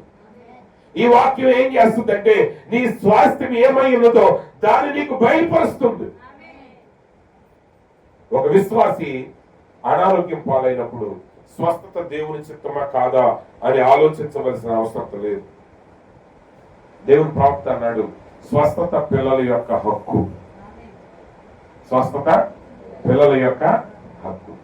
ఇప్పుడు మీ ఇంట్లో మీ పిల్లలు ఒక పూట మీ మాట వినలేదు అనుకున్నాం, ఆ రోజు నీ మాట వినలేదు, అంత మాత్రం చేత వాళ్ళు భోజనం చేసే హక్కును కోల్పోతారా ఇంట్లో? చెప్పండి. నువ్వు ఈరోజు అల్లరి చేసావు కాబట్టి, లేకపోతే ఈ రోజు నా మాట లేదు కాబట్టి తినడానికి వీల్లేదనే హక్కు ఎవరికి లేదు. వాడు ఆ ఇంట్లో కుమారుడు కుమార్తె అయినప్పుడు ఇంట్లో చిన్న చిన్న సమస్యలు ఉన్నా, ఎంత పెద్ద గొడవలు ఉన్నా వాడు వచ్చి భోజనం పాల దగ్గర భోజనం చేసే హక్కు వాడు కలిగి ఉన్నాడు. దేవుని ప్రతి వాగ్దానం పొందుకోవటానికి నువ్వు హక్కుదారుడు అయ్యమ్మా. బైబిల్ గ్రంథంలో విశ్వాసికి ఏ వాగ్దానం అయితే దేవుడు ఇచ్చాడో ఇచ్చిన ప్రతి వాగ్దానాన్ని పొందుకునే హక్కు పరిశుద్ధాత్మ బాప్తిసం పొందిన ప్రతి స్త్రీ పురుషుడు కలిగి ఉన్నాడు. అయితే ఆ హక్కు ఊరికి ఇవ్వబడదు. నువ్వు ఆ హక్కును స్వతంత్రించుకో. ఆ హక్కు కోసం నువ్వు ఏం చేయాలి? పోరాటం చేయాలి. మన దేశంలోనైతే ఒక బిడ్డ పుట్టగానే ఆ వారసత్వ హక్కు వచ్చేస్తుంది కంప్లీట్ గా. ఆ వారసత్వ హక్కు అతనికి వచ్చేస్తుంది. కానీ ఇజ్రాయెల్ దేశంలో వారసత్వ హక్కు ఆటోమేటిక్ గా రాదు, పుట్టగానే రాదు. ఎందుకు పుట్టగానే రాదంటే, సరే ఆ పద్ధతులు వేరు. వాళ్ళు ఏం చేస్తారంటే, ఆ బిడ్డ పుట్టగానే ఆ బిడ్డ కొంచెం పెరిగిన తర్వాత ఆ బిడ్డను ఉపదేశకుల దగ్గరికి పంపిస్తారు, శిక్షకుల దగ్గరికి పంపిస్తారు. వాళ్ళు ఏం చేస్తారంటే, ఆ తండ్రి యొక్క లక్షణాలని, ఆయన యొక్క వ్యాపారాలని, వాటికి సంబంధించిన వాటన్నిటినీ ఆ పిల్లవాడికి బోధిస్తారు. ఇప్పుడు ఆ పిల్లవాడు వాటన్నిటిని నేర్చుకుని వాటన్నిటిలో శిక్షణ పొంది ఆ తండ్రి చేసే ప్రతి పని కూడా చేయటానికి అతడు యోగ్యుడిగా నిరూపించుకున్నప్పుడు వాళ్ళు ఏం చేస్తారంటే, ఆ బిడ్డను తండ్రి దగ్గరికి తీసుకొస్తారు. అయ్యా, నీ బిడ్డ అన్ని విషయాల్లో ఉత్తీర్ణత పొంది ఉన్నాడు అన్నప్పుడు వాళ్ళు ఏం చేస్తారంటే, ఆ కుమారుడికి ఒక ఫంక్షన్ చేస్తారు. అడాప్షన్ అంటారు దాన్ని, పుత్ర స్వీకారం. మన దేశంలో, అన్ని దేశాల్లో అడాప్షన్ అంటే మన పిల్లలు కాని వారిని మన పిల్లలుగా చేర్చుకోవటం అడాప్షన్. మన దేశంలో, అవి ఏ దేశంలో అయినా, ఒక ఇజ్రాయెల్ దేశంలో తప్ప అన్ని దేశాల్లో అడాప్షన్ అంటే ఏంటండి? అందుకే మన పుస్తకాల మీద అడాప్షన్ అనే దాని మీద దత్తత స్వీకారం అని రాయి, పుత్ర స్వీకారం అని రాస్తాం. ఎందుకంటే మన లాంగ్వేజ్ వేరు, బైబుల్ భాష వేరు, వర్తమానం భాష వేరు. కొన్ని విషయాల్ని మీరు డిక్షనరీలో చూస్తే దాని నిజమైన అర్థం మీకు తెలియదు. అన్ని ప్రాంతాల అడాప్షన్ అంటే మనకు పుట్టిన బిడ్డల్ని మన బిడ్డలుగా చేర్చుకోవటాన్ని చట్టబద్ధంగా అడాప్షన్ అంటారు. కానీ ఇజ్రాయెల్ దేశంలో అడాప్షన్ ఏంటంటే, తనకు పుట్టిన బిడ్డే తన స్థానంలో తన వలె పని చేయడానికి యోగ్యుడిగా మారినప్పుడు మాత్రమే ఆ బిడ్డను ఏం చేస్తాడంటే, ఇతడు నా కొడుకు, ఇక నుంచి నా ప్రతి పని ఇతడు చేస్తాడు. ఎలా చేస్తాడంటే, నా వలె చేస్తాడు. అప్పుడు ఆ పిల్లవాడితో ఎవరైనా వ్యవహరించవచ్చు. అంటే ఉదాహరణకి ఇప్పుడు జాన్ గారి కుమారుడు ఉన్నాడు అనుకోండి. ఇప్పుడు ఆయన దగ్గరికి నేను వెళ్ళి, ఏమండి నాకు మీ ఈ స్థలం నాకు నచ్చింది, ఆ స్థలం నాకు అమ్మేస్తామంటే నేను ఆయన దగ్గర కొనడానికి కుదరదు. పెద్దవాళ్ళు ఏమంటారంటే, మీరు ఏదైనా జాన్ గారిని అడగాలి కానీ వాళ్ళ పిల్లల్ని అడిగితే ఎట్లా అంటారు. కానీ ఒకసారి పుత్ర స్వీకారం వచ్చిన తర్వాత, ఆ తండ్రిని నా కుమారుడు అని బయలుపరుచుకున్న తర్వాత, నేను వెళ్ళి జాన్ గారినైనా అడగొచ్చు, నేను వెళ్ళి ఆయన కుమారుడినైనా అడగొచ్చు. అంటే ఇప్పుడు ఆయన కుమారుడు ఎవరితో సంప్రదించకుండా ఒక స్థలాన్ని అమ్మాలా లేదా అనే విషయాన్ని కూడా ఆయన నిర్ణయించగలడు. అంటే తండ్రి వలె ఆయన ప్రతి పని అతడు చేయగలడు. అదే నిజమైన పుత్ర స్వీకారం. అప్పటి వరకు అతడు శిశువే. అంటే ఆ కుటుంబంలో పుట్టాడు కాబట్టి ఆ వ్యక్తికి ఆహారం ఇవ్వబడుతుంది, ఆ వ్యక్తికి వస్త్రాలు ఇవ్వబడతాయి, ఆ వ్యక్తికి కావలసిన ఏవైనా ఇవ్వబడతాయి. కానీ ఆస్తి మీద హక్కు రాదు. ఒకవేళ మీరు అనొచ్చు, అయ్యగారు వాడు సరైనడు కాకపోతే ఏంటంటే, సరైనడు కాకపోతే వాడికి హక్కు మాత్రమే ఇవ్వరు, వాడు సరైనడు కాకపోతే హక్కు ఇవ్వరు. అందుకే ఇశ్రాయేలీయుల యొక్క స్వాస్థ్యం ఇప్పుడు దాకా నిల్చుంది. మన దేశంలో ఆస్తులు ఎందుకు పోతాయి? 3 తరాలు కష్టపడతారు, ఎవడికో ఒకడికి ఇస్తారు, జోదలో తాగుపోతూ అవుతాడు, ఆడు 6 నెలల్లో ఆస్తులు మొత్తం అమ్మేస్తాడు. ఒకసారి మా క్లాస్మేట్ ఒక ఆయన చెప్పింది, ఆమె ఏదో ఒక రోజు మాట్లాడుకుంటున్నాం, అంటే నేను మరీ విపులంగా చెప్తాను కుదరదు కానీ, ఒక రోజు ఖాళీగా ఉన్నప్పుడు అందరూ కూర్చొని మీ ఫాదర్ ఏం చేస్తారు, మీ ఫాదర్ ఏం చేస్తారు, మీ ఆదాయం ఏంటని మాట్లాడుతూ ఉన్నప్పుడు ఒక్కొక్కడు ఇలా చెప్తా ఉన్నారు. ఆమె వచ్చిన తర్వాత ఆమె అంది, మా నాన్నగారు ప్యాకెట్ ఆడతాడు. మాకు ఫస్ట్ అసలు అర్థం కాదు, ప్యాకెట్ ఆడతాం ఏంటమ్మా అంటే ఆమె చెప్పుకొచ్చింది. అప్పుడు 2 ఊర్ల పేర్లు చెప్పింది, 2 ఊర్ల పేర్లు చెప్పింది. ఆమె ఏం చెప్పిందంటే, ఆ ఊరు బస్ స్టాండ్ దగ్గర నుంచి ఈ ఊరు బస్ స్టాండ్ వరకు మధ్యలో ఉన్న భూములన్నీ మా తాత సంపాదించాడు, కానీ వాళ్ళ నాన్న ఆట ఆడి మొత్తం అమ్మేశాడు. ఇప్పుడు ఆ అనుభవంతో ఆయన ఏం చేస్తాడంటే, ప్యాకెట్లు ఆడటానికి ఏదో ఉంటాయంట, ఆ పని చేసుకుంటా కుటుంబాన్ని పోషిస్తున్నాడు. అంటే ఇప్పుడు ఒక చెడ్డోడు వచ్చాడు ఇంకో, స్వాస్థ్యం ఏమవుతుంది? పోతుంది. అందుకే స్వాస్థ్యాన్ని ఇశ్రాయేలీయులు ఎవరు, అది ఫ్యామిలీ ట్రస్ట్ గా అలాగే ఉంటుంది. వాడు కానీ యోగ్యుడు కాదు అనుకోండి, వాడు తినటానికి తాగడానికే తప్ప ఆధిపత్యం అతనికి ఇవ్వబడుతుంది. దాని తర్వాత వచ్చే అతని కుమారుడు యోగ్యుడైతే అప్పుడు ఆ ఆస్తి అతని చేతికి అప్పగించబడద్ది. అందులో యేసు ప్రభు వారు ఆయన జన్మించగానే ఆయనకి సర్వాధికారం ఇవ్వబడలేదు, కానీ ఆయన 30 సంవత్సరాలు మానవుడిగా జీవించి తల్లిదండ్రులకు లోబడి వాక్యానుసారంగా జీవించిన తర్వాత, ఆయన బాప్తిస్మం పొందిన తర్వాత, ఆ నేల నుంచి వెలుపలకు వచ్చిన తర్వాత అప్పుడు దేవుడు అంటున్నాడు, ఈయన నా ప్రియ కుమారుడు, ఈయన యందు నేను ఆనందించుతున్నాను. అనగా ప్రవక్త అన్నారు, ఈయన నా ప్రియ కుమారుడు, ఈయన యందు నేను ఆనందిస్తున్నానంటే అర్థం ఏంటంటే, ఈయన నా ప్రియమైన కుమారుడు, ఈయనలో నివసించుటకు నేను ఆనందించుతున్నాను. ఈరోజు ఈ వర్తమానం అదే. లోకానికి మనకి తేడా, మత్స్యకులకి మనకి ఇదే తేడా. వాళ్ళు అనుకునే అర్థాలు వేరు, కానీ వాక్యం యొక్క నిజమైన అర్థం వేరు. ఈ స్వాస్థ్యాన్ని మనం పోరాటం చేయాలి. నువ్వు కుమారుడు అని నిరూపించబడాలి, నువ్వు కుమార్తె అని నిరూపించబడాలి, నువ్వు శ్రమలు తట్టుకోగలగాలి, నువ్వు వాక్యం కొరకు దేన్నైనా ఎదిరించడానికి నువ్వు సిద్ధం కలిగి ఉండగలగాలి. దేవుడిచ్చిన మాట కొరకు పోరాడే స్వభావాన్ని నువ్వు కలిగి ఉండాలి. దేవుడు చెప్పిన మాట ఏదైనా నెరవేర్చడానికి నువ్వు సిద్ధపడినప్పుడు మాత్రమే దేవుడు ఏం చేస్తాడంటే ఆయన స్వాస్థ్యాన్ని నీకు అప్పగిస్తాడు.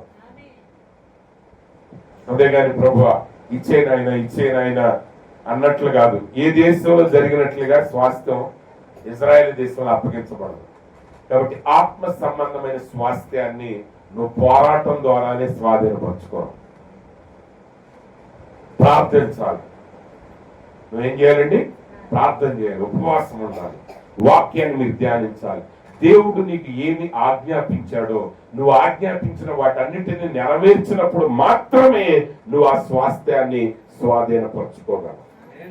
దేవుడు ప్రవక్త ఏలియాతో అన్నాడు, విస్తారమైన వర్షం కురిగిపోతుంది కాబట్టి నువ్వు ఆహాబుని హెచ్చరించు, రథం సిద్ధపరచుకుని త్వరగా వెళ్ళిపోమన్నాడు. అప్పటికి 3.5 సంవత్సరాల నుంచి వర్షం లేదు, మంచు లేదు. కానీ ఏలియా ఆహాబు దగ్గరికి వెళ్ళి అంటున్నాడు, విస్తారమైన వర్షము కురియుచున్న శబ్దమును నేను వినుచున్నాను. అసలు అక్కడ ఏమీ లేదు. మరి శబ్దం ఎలా వినపడింది ఏలియాకి? వర్షం పడిన శబ్దం ఎక్కడ వినపడిందంటే ఆయన చెప్పిన వాగ్దానం నుండి ఆ శబ్దం వినపడుతున్నాయి. ఈరోజు వధువు ఆ స్వరంలో నుండి ఆ శబ్దాన్ని వినగలుగుతుంది, ఆ సత్యాన్ని ఆమె గ్రహించగలుగుతుంది. అయితే అది ఆటోమేటిక్ గా జరగదా? దేవుడు ఏలియాతో అన్నాడు, విస్తారమైన వర్షం కురుస్తుంది. ఏలియా అన్నాడు, విస్తారమైన వర్షం నాకు వినబడుతుంది అని వెళ్ళి పడుకోవాలి. మనం చేసేది అదే ప్రాబ్లం. మనం వాక్యం వింటాం, సత్యాన్ని మనం వింటాం, దేవుడి పని చేస్తాడంట, వెళ్ళి మెదలకుండా మంచం మీద పడుకో. కానీ ఏలియా ఏం చేస్తాడు? వెళ్ళి మోకరించి ప్రార్థన చేయడం ప్రారంభించాడు. ఏలియా ఏం చేశాడండి? మోకరించి ప్రార్థన చేయడం ప్రారంభించాడు. ఆయన పనివాడిని పిలిచాడు, అయ్యా నువ్వు కొండకి వర్షం కురిసే సూచన ఏమైనా ఉందేమో చూడమన్నాడు. ఆయన పైకి వెళ్ళి చూశాడు, ఏ మేఘం ఆయనకి కనపడలా. ఆయన కిందకు వచ్చాడు, అయ్యా మేఘం ఏం కనపడలా. ఆయన అన్నాడు, నువ్వు మళ్ళా వెళ్ళు అన్నాడు. మరలా మోకరించాడు. అట్లా పనివాడు 7 సార్లు వెళ్ళాడు. 7వసారి వచ్చి అన్నాడు, అయ్యా అరచేయి అంత మేఘం ఆకాశం నుంచి పైకి ఎక్కటాన్ని నేను చూశానన్నప్పుడు అప్పుడు ఏలియాని పిలిచాడు. అప్పుడు ఆయన దేవుడు చెప్పినట్లుగా స్థలానికి వెళ్ళటానికి పరిగెత్తాడు. అంటే ఇప్పుడు ఆ వర్షం కురియటంలో ఏలియా యొక్క పాత్ర కూడా ఉంది. ఇక్కడ మనం గ్రహించాల్సినది, దేవుడు వాగ్దానం చేశాడు. అయితే ఆ వాగ్దానం నీ జీవితంలో నెరవేర్చబడాలంటే నువ్వు చేయవలసిన భాగం ఉన్నది. దేవుడు వర్షం కురుస్తుందంటే నువ్వు వినగలుగుతున్నావు ఆ వర్షాన్ని? నువ్వు రోగంతో ఉన్నావు అనుకోండి, వైద్యులు అంటారు ఇది నీకు అసాధ్యం అంటారు. దేవుడు అంటాడు, నువ్వు బలంగా నా కొరకు వాడబడుతున్నావు అన్నప్పుడు నువ్వు ఏం చూస్తావు ఆ సమయంలో? ఏమనండి, అసలు ముందు ఇందులో నుంచి బయటకు వస్తే తర్వాత సంగతులండి, మేము వాటి గురించి అంత ఆలోచించే ఓపిక కూడా మాకు లేదండి అంట. ఎవరైనా అంతే ఆటోమేటిక్గా. కానీ అలా అంటే అలాగే ఉండిపోతాం. కానీ ఏలియా ఈరోజు వధువు అంటే ఈ వర్తమానంలో ఏదైతే చెప్పబడుతుందో అది నీ కంటికి కనబడినా కనబడకపోయినా దాన్ని విశ్వసించి ఆ కార్యాలు జరగటం కొరకు నువ్వు చేయవలసిన పోరాటాన్ని నువ్వు చేయాలి. అక్కడే మనం విఫలమవుతున్నాం. మనం వింటున్నాం, సత్యాలు మనకు బయలుపరచబడుతున్నాయి, కానీ ఏ సత్యమైతే దేవుడు మనకు బయలుపరిచాడో ఆ సత్యాన్ని మనం స్వాధీనపరచుకునే విషయంలో మనం విఫలమవుతున్నాం. ఏలియా ఆయన వర్షం కురుస్తుంది అన్నాడని ఆయన కూర్చుంటే వర్షం కురిసేదా? కురిసేదిగా. దేవుడు చెప్పకుండా ఆయన ప్రార్థన చేస్తే వర్షం కురిసేదా? కాదు. దేవుడు చెప్పాడు, ఆయన చెప్పినట్టుగా ఏలియా ప్రార్థించాడు, అప్పుడు వర్షం కురిసింది. ఏలియా ఆ బయలు ప్రవక్తలను గెలవటానికి ఆయన కట్టిన బలిపీఠం ఇవన్నీ కూడా దేవుడే చెప్పాడు ఆయనకి అలా చేయమని. మనం ముందు చదివేటప్పుడు మనకి చెప్పబడదు, కానీ ఏలియా ప్రార్థన చేసేటప్పుడు అంటాడు, ప్రభువా నువ్వు ఆజ్ఞాపించిన ప్రకారంగానే ఇవన్నీ నేను చేశానని ఇశ్రాయేలీయులు తెలుసుకున్నట్లుగా ఇప్పుడు అగ్ని పంపు అంటాడు ఆయన. ఈరోజు మనం కూడా వాక్యము ద్వారా మన జీవితాన్ని కట్టుకోవటం మొదలు పెట్టాలి. దేవుని వాగ్దానాలను స్వతంత్రించుకోవటం మనం తెలుసుకోవాలి. మనం లోకంలో చాలా మంది జాతకాలని రకరకాలు ఏవేవో చూస్తూ ఉంటారు, వాళ్ళే చెప్పినవి జరుగుతాయి అనుకుంటా ఉంటారు. కానీ నిజంగా నీ భవిష్యత్తు ఎక్కడుందంటే వాక్యంలో ఉంది. నీ భవిష్యత్తు ఎక్కడుందండి? వాక్యంలో ఉంది. ఆ వాక్యం బయలుపరిచిన దాన్ని గన మనం అంగీకరించినట్లయితే, ఆ వాక్య ప్రకారంగా మనం సిద్ధపడినట్లయితే ఆ దేశాన్ని మనం ఏం చేయగలం అంటే స్వతంత్రత పొందుకోగలం. కాబట్టి ప్రవక్త అంటాడు, ఒకవేళ నువ్వు యుద్ధాలు ఉండవని నువ్వు అనుకుంటే just get the Holi spirit once. ఒకసారి నువ్వు పరిశుద్ధాత్మను పొంది చూడు, అప్పుడు నీకు యుద్ధాలంటే ఏంటో తెలుస్తాయి. నువ్వేం చేస్తున్నావు? వారి కానాల్లో ఏం చేశారు? They were possessing they rights. ఆ కానాల్లో వారు ఏం చేశారంటే వారి హక్కులను స్వాధీనం చేసుకున్నారు. ఈరోజు ఆత్మ వరములు విశ్వాసి యొక్క హక్కు అయి ఉన్నది. ఆత్మ ఫలములు విశ్వాసి యొక్క హక్కు అయి ఉన్నది. మరి మనం స్వాధీనం చేసుకుంటున్నామా వాటిని? ఆ సమాధానాన్ని మనం స్వాధీనం చేసుకుంటున్నామా? ఆ మంచితనాన్ని మనం స్వాధీనం చేసుకోగలుగుతున్నామా? ఆ ప్రేమను మనం కలిగి ఉండగలుగుతున్నామా? ఆ చీకటిని మన జీవితంలో నుంచి సంపూర్తిగా పారదోలగలుగుతున్నావా? జరగట్లా, బిడ్డలే. కానీ కారణం ఏంటంటే ఆ పొరపాట్ల చేత వాళ్ళు బందీలై ఉన్నారు. ఒక ఉదాహరణ చెప్తానండి. మన దేశం స్వతంత్ర దేశం, మనది రిపబ్లిక్ కంట్రీ. రిపబ్లిక్ కంట్రీ అంటే సర్వసత్తాక స్వతంత్ర దేశం. అసలు మన దేశం గురించి మనం సంపూర్ణమైన అధికారాన్ని కలిగి ఉన్నాం. ప్రపంచంలో రిపబ్లిక్ కంట్రీస్ చాలా తక్కువ ఉన్నాయి. కొన్ని దేశాలు స్వతంత్రమే కానీ వాళ్ళ స్వాతంత్రతని ఇంకొకటి అంగీకరించాలి. కానీ మన దేశం మాత్రం రిపబ్లిక్ డెమోక్రాటిక్ కంట్రీ. మన దేశం ఏం చేసినా అది మన నిర్ణయం ద్వారా మనం చేయటమే తప్ప మీరు ఎలా చెయ్యాలి అని చెప్పగలిగేవాడి భూమి మీద ఇంకే దేశం కూడా మన మీద లేదు. కానీ మరి భారతీయులందరూ స్వాతంత్రతను కలిగి ఉన్నారంటే లేదు. ఈరోజు ఇంకా ఈ రాత్రి చాలా మంది జైళ్లలో ఉన్నారు, కొంతమంది పోలీస్ స్టేషన్స్ లో ఉన్నారు. ఎందుకున్నారు వాళ్ళు అక్కడంటే వాళ్ళు చేసిన కొన్ని నేరములను బట్టి, పొరపాటును బట్టి ఈ స్వతంత్ర దేశం ఏం చేసిందంటే వాళ్ళ స్వాతంత్రతను తీసి వాళ్ళ బందీలుగా పెట్టింది. వాళ్ళ స్వతంత్రులే, స్వతంత్ర దేశ పౌరులే, కానీ ఈరోజు నువ్వు సంచరించినట్టు వాళ్ళు సంచరించలేదు.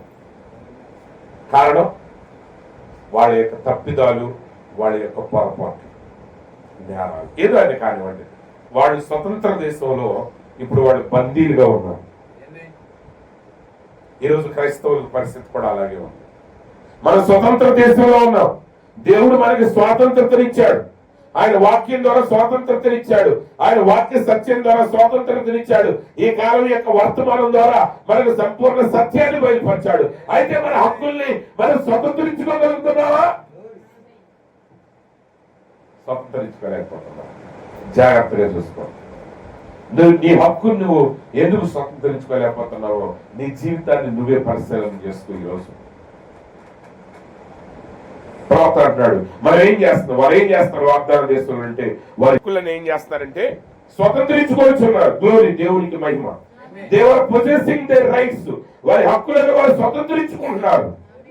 And they could not possess their rights till they got into the Canaan. They don't own nothing in the wilderness. ఇక్కడ బాగా గుర్తుపెట్టుకోండి. ప్రవక్త అంటున్నాడు, విశ్వాసి ఆ ఇశ్రాయేలీలో వాగ్దాన దేశంలో ప్రవేశించిన తర్వాత మాత్రమే వారి హక్కులను స్వతంత్రించుకోగలరు. అరణ్యంలో వారికి ఏ హక్కులు లేవు. ఇది చాలా బాగా ప్రతి విశ్వాస గ్రహించాలి. నువ్వు సంఘంలో చేరుట ద్వారా నీకు హక్కులు రావు. నువ్వు యేసు క్రీస్తులో చేరుట ద్వారా మాత్రమే నువ్వు హక్కులు కలిగి ఉంటావు. నువ్వు సంఘానికి హాజరవుట ద్వారా నీకు హక్కు ఉండదు. కొంతమంది సంఘానికి వస్తా వెళ్తా ఉంటారు, కానీ ఎన్ని సంవత్సరాలైన వాళ్ళు అసలు బాప్తీసాన్ని తీసుకోరు. కొంతమంది ఉంటారు, వాళ్ళు ఏదో రోగాలను బట్టి స్వస్థత కలిగిందనో ఏదో కార్యాలు జరిగిందనో వస్తారు. కానీ వాళ్ళకున్న కులాన్ని బట్టి, వాళ్ళకున్న హోదాని బట్టి, వాళ్ళ బంధువులు వద్దన్నారనో, వాళ్ళ చుట్టాలు వద్దన్నారనో, ఎవరో ఏదో అంటారనో వాళ్ళు మాత్రం రక్షణ పొందరు. వాడు గుర్తుపెట్టుకోండి, నువ్వు శ్రమలో ఉన్నప్పుడు నిన్ను ఆదరించేది ఎవరు? నువ్వు పత్రమైనప్పుడు నిన్ను లేవనెత్తేది ఎవరు? నీ ఆత్మ నరకానికి వెళ్లకుండా కాపాడేది ఎవరు? నువ్వు ఎవరి కోసం ఎవరిని పక్కన పెడుతున్నావో నువ్వు జ్ఞాపకం చేసుకో. అరణ్యంలో నీకు ఏ హక్కులు లేవు. ఇశ్రాయేలుకి ఎక్కడ హక్కు లేదండి? అరణ్యంలో ఏ హక్కు లేదు. ఈ లోకంలో మనకి ఏ హక్కు లేదు. అందుకే యోహాను అంటున్నాడు ఆయన పత్రికలో, ఈ లోకంలో ఉన్నదంతయు శరీరాశ, నేత్రాశ, జీవకుడంబం. లోకంతో పాటు వాటిని చేసిన వాడు కూడా ఏమవుతాడు? నశించిపోతాడు. కానీ ఎవడైతే దేవుని చిత్తాన్ని నెరవేరుస్తాడో అతడు మాత్రమే నిరంతరం నిలిచి ఉంటాం. ఈరోజు మనకు హక్కులు ఎక్కడున్నాయి? పరిశుద్ధాత్మ పొందిన తర్వాతే ఆయనలోనే మనకి స్వాస్థ్యం. ఆయన వెలుపల మనకి స్వాస్థ్యము లేదు, సంఘంలో మనకి స్వాస్థ్యము లేదు. They didn't own nothing in the wilderness. అరణ్యంలో వారికి ఏ స్వాస్థ్యము లేదు. కానీ వారు ఎప్పుడైతే కానానులో ప్రవేశించారో వారు ఆ హక్కులు కలిగి ఉన్నారు.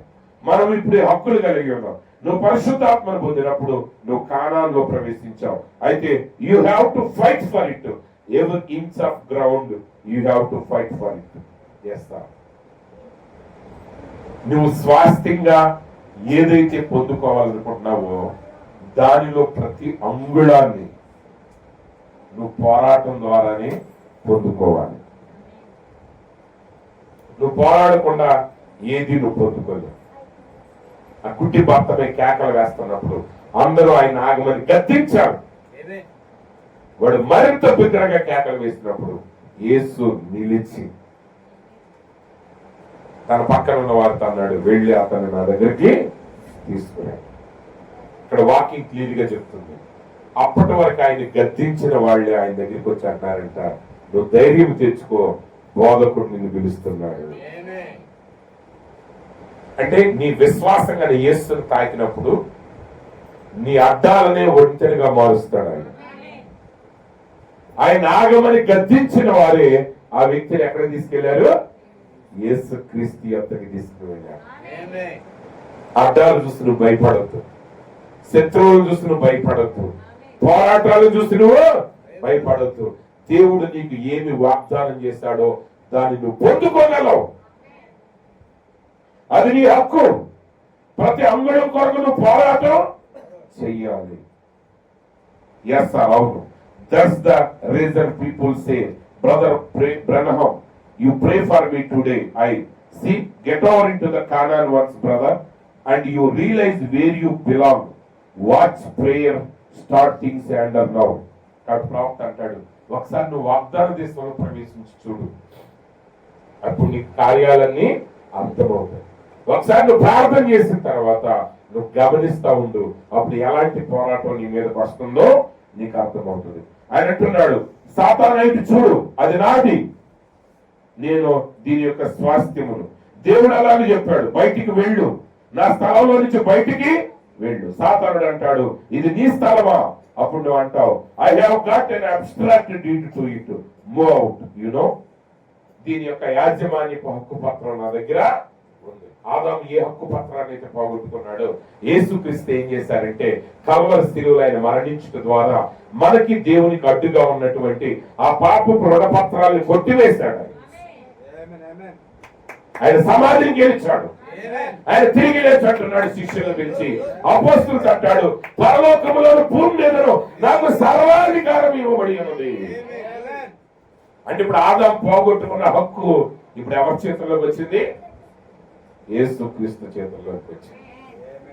నిజానికి యాజమాన్యపు హక్కు ఎప్పుడు దేవుని చేతుల్లోనే ఉంది. అది 7 ముద్రలో ప్రవక్త దాన్ని వివరించారు, దాని తర్వాత మనం చూద్దాం. కానీ ఆ భూమిని ఎవరి స్వాధీనంలో ఉందంటే సాతానుడి స్వాధీనంలో ఉంది. ఇప్పుడు యేసు మానవుడిగా దిగి వచ్చి నీ బదులుగా నా బదులుగా మన పాపపు శిక్షణ ఆయన భరించాడు. ఆయన కల్వరి శిలువలో మరణించాడు. ఆయన మరణించడం ద్వారా హక్కు పత్రమే కాదు, భూమి కూడా మన స్వాధీనమైంది.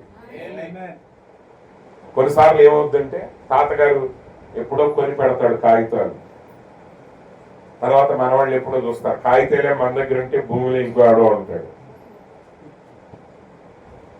అవునండి, కాగితాలు మన దగ్గర ఉన్నాయి, భూమి ఇంకొకటి ఉంటాడు. ఇప్పుడు మనం ఏం చేయాలి? కోర్టుకి వెళ్ళి వాడిని బయటికి వెళ్ళగొట్టడానికి మనం పోరాటం చేయాలి.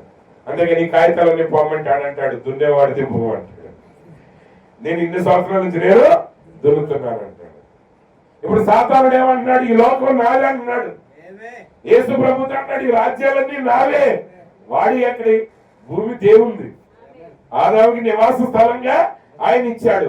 ఆదాము తన హక్కులు పోగొట్టుకున్నాడు. కానీ సాతానుడు ఇప్పుడు అక్కడ కబ్జా చేసి ఇల్లు కట్ట అంటున్నాడు, ఈ స్థలం అంతా నాదే అంటున్నాడు.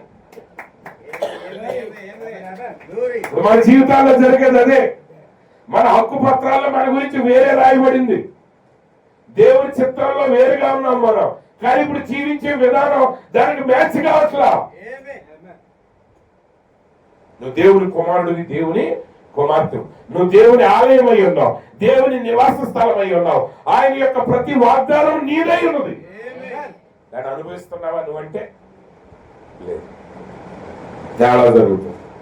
ఇప్పుడు నువ్వేం చేయాలంటే ఆ హక్కు పత్రంలో ఏదైతే నీ గురించి రాయబడిందో దాన్ని నువ్వు పోరాడి స్వాధీనం చేసుకోవాలి. నువ్వు అవసరమైతే కోర్టుకి వెళ్ళాలి. కోర్టు అంటే భూ సంబంధమైన కోర్టుకి కాదు, నువ్వు దేవుని ఎదుటికి వెళ్ళాలి. నువ్వు ప్రార్థన చేయాలి, ప్రభువా నువ్వు వాగ్దానం ఇది చేసావు, నువ్వు స్వస్థత వాగ్దానం చేసావు ప్రభువా, కానీ ఈ రోజు నా శరీరం మీద రోగం దాడి చేస్తుంది. నువ్వు గద్దించు అపవాదిని, ఆ రోగాన్ని నువ్వు గద్దించు. వాడు కదలకపోతే నువ్వు ఉపవాసం ఉండి ప్రార్థన చేయి. దేవుని అడుగు, ప్రభువా వీడు నా మాట వింటలేదు, వీడు కబ్జా చేశాడు ప్రభువా, వీడు అక్రమదారుడు అన్నప్పుడు ఆయన తన శక్తి ద్వారా ఆ దురాత్మ నీలోంచి వెళ్ళబడతాడు. ఈ రోజు హక్కు ఉందని ముచ్చట పెడితే సరిపోదండి. ఆ సాతానుడు మనం గర్తించాలి. ప్రవక్త అంటున్నాడు, I have got an abstract deed to it, move out. నువ్వు బయటికి పంపు. I will serve you notice on you by the Holi Spirit guidance. పరిశుద్ధాత్మ నాయకత్వం ద్వారా నేను నీకు నోటీస్ ఇస్తున్నాను, ఈ స్థలాన్ని ఖాళీ చేసి పంపండి. ఈరోజు ప్రతి విశ్వాసి ఆయన వాకింగ్, ఆయన ప్రతి దానిని మనలో నుంచి బయటకు పొమ్మని మనం ఆజ్ఞాపించాలి. ఆచారాలను బయటకు ఆజ్ఞాపించాలి. ప్రతి చెడు కార్యాన్ని మనం బయటికి పంపివేయాలి. ప్రతి రోగాన్ని మనం బయటికి పంపివేయాలి. చూసారా, ఆ వాగ్దానం మనదే, నిశ్చయంగా వాగ్దానం మనదే. But you will fight every inch of it till you are well. You have taken every step of it. It's a battle.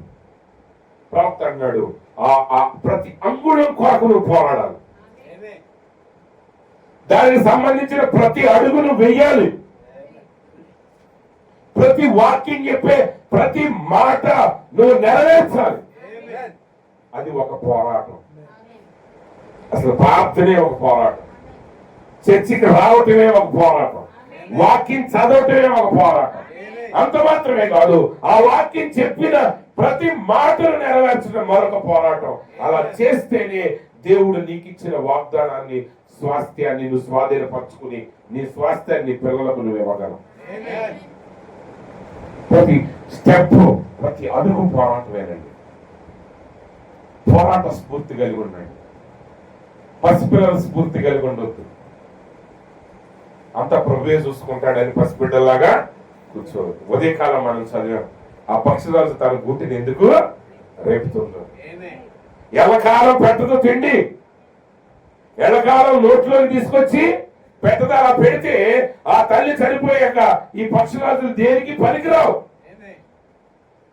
అందుకే ఆ తల్లి పక్షిరాజు ఏం చేస్తుందంటే పిల్లలకి శిక్షణ ఇస్తుంది.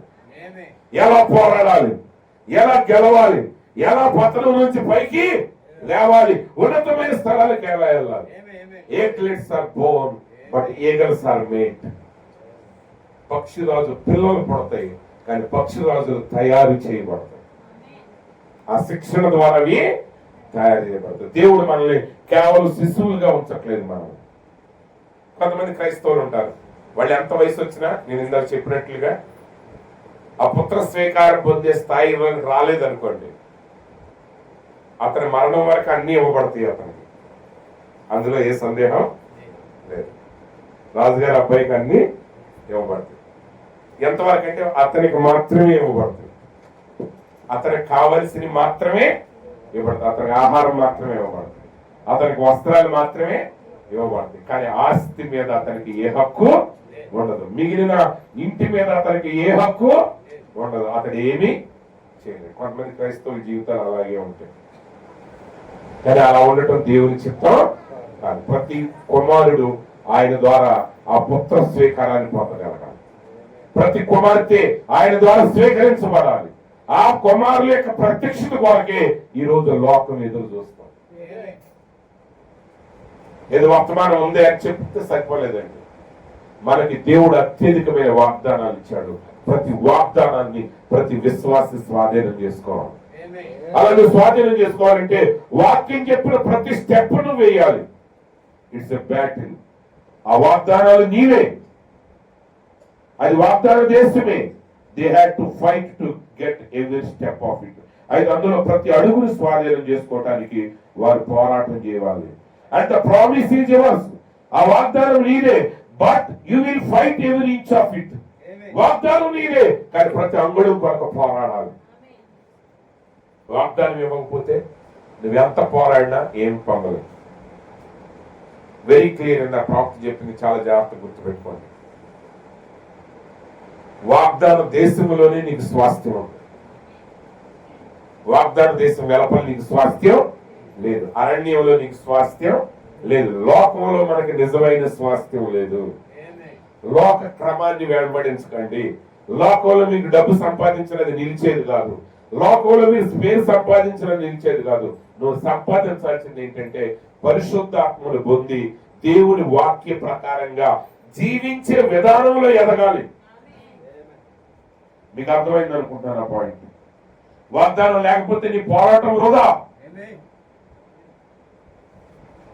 వాగ్దానం లేకపోతే నీ పోరాటం వృధా. ఈ రోజు లోకం అంతా పోరాడుతుంది, ఎంతో సాధిస్తున్నారు, అదంతా ఏమవుతుంది? వృధా. అలెగ్జాండర్ చక్రవర్తి గారు ప్రపంచాన్ని జయించాడండి. అలెగ్జాండర్ చక్రవర్తి ప్రపంచాన్ని జయించిన తర్వాత ఆయన అన్నాడు, నేను ఒట్టి చేతులతో వెళ్ళిపోతున్నాను అన్నాడు. అంత మాత్రమే కాదు, ఆయన ప్రపంచాన్ని జయించాడు కానీ ఆయనకి నమ్మకస్తులైన 10 మందిని సంపాదించుకోలేకపోయాడు. ప్రపంచంలో ఉన్న చక్రవర్తులు అందరూ కూడా, గొప్ప గొప్ప వాళ్ళు అందరూ కూడా వాళ్ళ సన్నిహితుల చేతే చంపబడ్డారు, మోసం చేయబడ్డారు. అవునండి. మీరు కదా సోషల్ స్టడీస్ లో మీరు చక్కగా చదివితే అక్కడ ఎన్నో రాజ్యాల గురించి మీరు చదువుతూ ఉంటారు. అవన్నీ ఆ గొప్ప రాజులందరూ ఎలా పతనం అయ్యారంటే నమ్మకమైన వ్యక్తులు లేక. కానీ యేసు ప్రభు రాజు, కానీ ఏ యుద్ధం చేయలేదు. ఆయనకి ఏ సైనికుడు లేడు. ఆయన రాజులకు రాజుగా ఆయన నిలబడ్డాడు. ఆయన ఎవరికి జీతం ఇవ్వలేదు. ఆయన కోసం ప్రాణం పెట్టారు చివరికి ఆయన నమ్మిన వాడు. కానీ ఈ భూలోక చక్రవర్తుల యొక్క సైనికులు, వాళ్ళ యొక్క సన్నిహితులు ఏం చేశారంటే ఆ చక్రవర్తుల్ని వాళ్ళు హతం చేశారు. లోకంలో ఏం లేదండి. లోకాన్ని వెంబడించకండి. లోకంలో మనం ఉన్నాం, లోకానికి మనం వెలుగు చూపేవాళ్ళమే కానీ లోకం యొక్క వెలుగు ప్రకారం మనం ఎన్నటికీ నడవకూడదు. నేను దాని గురించి ఎక్కువ వివరించట్లేదు, ఎందుకంటే దాని గురించి మనం ఎక్కువగా తెలుసుకున్న ఉపయోగం ఏమీ లేదు. కానీ నువ్వు పోరాడాల్సింది వాగ్దానాన్ని బట్టి పోరాడాలి. ఆ పరిశుద్ధాత్మలో నువ్వు పోరాటం చేయాలి. దేవుడు ఆ వాగ్దానం చేశాడు, దానితో నిలబడు. నువ్వేం చేయాలంటే నువ్వు పోరాటం చేయాలి. నువ్వేం చేయాలి? పోరాటం. నేను ముగింపులోకి వస్తున్నాను. 2 పేరాలు నేను చదువుతాను, జాగ్రత్తగా వినండి. ప్రవక్త అంటున్నాడు, and God never did deal with Israel till she come to her home land. Hear me. దేవుడు అన్నాడు కూడా ఇశ్రాయేలుతో, ఆమె తన స్వదేశానికి వచ్చే వరకే వారితో ఏ సంబంధాన్ని ఆయన కలిగి లేడు. ఈరోజు నిజంగా ఒక విశ్వాసి మారు మనసు పొంది, రక్షణ పొంది, ప్రభువైన యేసుక్రీస్తు నామములో బాప్తిసం పొంది, పరిశుద్ధాత్మ చేత నింపబడితేనే ఆ వ్యక్తితో ఆయన డీల్ చేయటం మొదలు పెడతాడు. ఆ వ్యక్తిని పెంచటం మొదలు పెడతాడు. ఆ వ్యక్తిని సరిచేయటం మొదలు పెడతాడు. దేవుడు తన కుమారుని మాత్రమే శిక్షిస్తాడు, కానీ దుర్బీజులైనా శిక్షించాడు. అందుకే మత శాఖలు కానీ వాక్యాన్ని ఎరగని వారు ఎన్ని పనులు చేసినా వాళ్ళకి ఏం జరగదు. ఎందుకంటే వాళ్ళకి ఫైనల్ జడ్జిమెంట్ దేవుడు ఇచ్చేశాడు. కానీ దేవుడు ఆయన వధువుని, ఆయన పిల్లల్ని చిన్న పొరపాటు చేసిన గర్తిస్తాడు ఆయన. ఎందుకంటే నువ్వు మత్స గాని, డాగ్ గాని, కళంకం గాని, ముడత గాని అటుది మరేది లేని పరిశుద్ధమైన స్వచ్ఛమైన వధువుగా ఆయన ఎదుటి నువ్వు నిలబడాలి. నువ్వు వాక్యం వెలపలుంటే ఆయన దేవుడు నీతో సంధించడు. నువ్వు పరిశుద్ధాత్మకు వెలపలుంటే ఆయన నీతో సంధించడు. హియర్ మీ, నా మాట వినండి. దస్ సెడ్ ది లార్డ్, అదే యెహోవా ఎలాగూ సెలవిస్తున్నాడు. God will not deal with his church till she comes back to the homeland, the message of the hour. ఈరోజు సంఘాన్ని గుర్తుపెట్టుకోండి. సంఘాన్ని మత శాఖలో దేవుడు విడిచిపెట్టాడు. దేవుడు విడిచిపెట్టాడు కాబట్టి వాడు ఎంత భ్రష్టత్వం చేస్తున్నా ఆ భ్రష్టత్వంలోనే వాడు ఎదుగుతున్నారు. వాళ్ళు గద్దించేవాడు ఎవరో లేరు. వాళ్ళు ఏదో జ్ఞానం కలిగి ఉన్నామని అనుకుంటున్నారు. వాళ్ళు ఎంత విపరీతమైన స్థితిలోకి వెళ్ళిపోతున్నారు వాళ్ళకే అర్థం కావట్లేదు. కానీ దేవుడు ఎవరిని సంధిస్తాడంటే సంఘము వాగ్దాన దేశంలోనికి రావాలి. ఆ వాగ్దాన దేశం ఏంటంటే ద మెసేజ్ ఆఫ్ టవర్. ఈ కాలం యొక్క వర్తమానంలోనికి నువ్వు వచ్చినప్పుడే దేవుడు నీతో వ్యవహరిస్తాడు. ఆయన నీతో మాట్లాడతాడు. నీ అవసరతలు ఆయన తీరుస్తాడు. నీ తప్పిదాలను గద్దిస్తాడు. నీకు పోరాటాన్ని నేర్పుతాడు. నీ యొక్క హక్కు పత్రంలో ఏముందో ఆయన నీకు బయలుపరుస్తాడు. Come back to the original. అసలైన దాని దగ్గరికి తిరిగి రండి.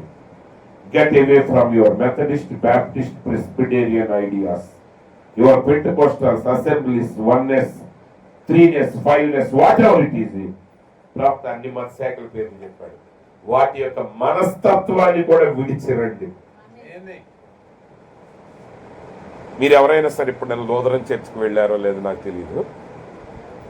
నేను ఒకసారి చాలా పెద్ద లోదరన్ చర్చ్కి వెళ్ళాను. ఒక మ్యారేజ్ జరుగుతుంటే ఆ మ్యారేజ్లో మాట్లాడటానికి వెళ్ళాను. లోదరన్ చర్చ్కి క్యాథలిక్ చర్చ్కి పెద్ద తేడా ఏముండదు.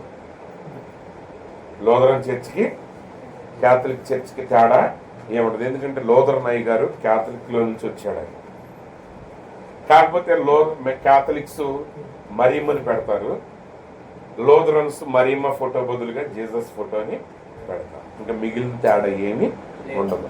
అంటే ఆయన ఒక సత్యాన్ని తీసుకుని బయటకు వచ్చాడే గాని సంపూర్ణ సత్యాన్ని తీసుకురాలేకపోయాడు. ఆయనతో పాటు ఆ క్యాథలిక్ ఆత్మ కూడా ఆయన వెనకాలే బయలుదేరి. అదే ప్రాబ్లం.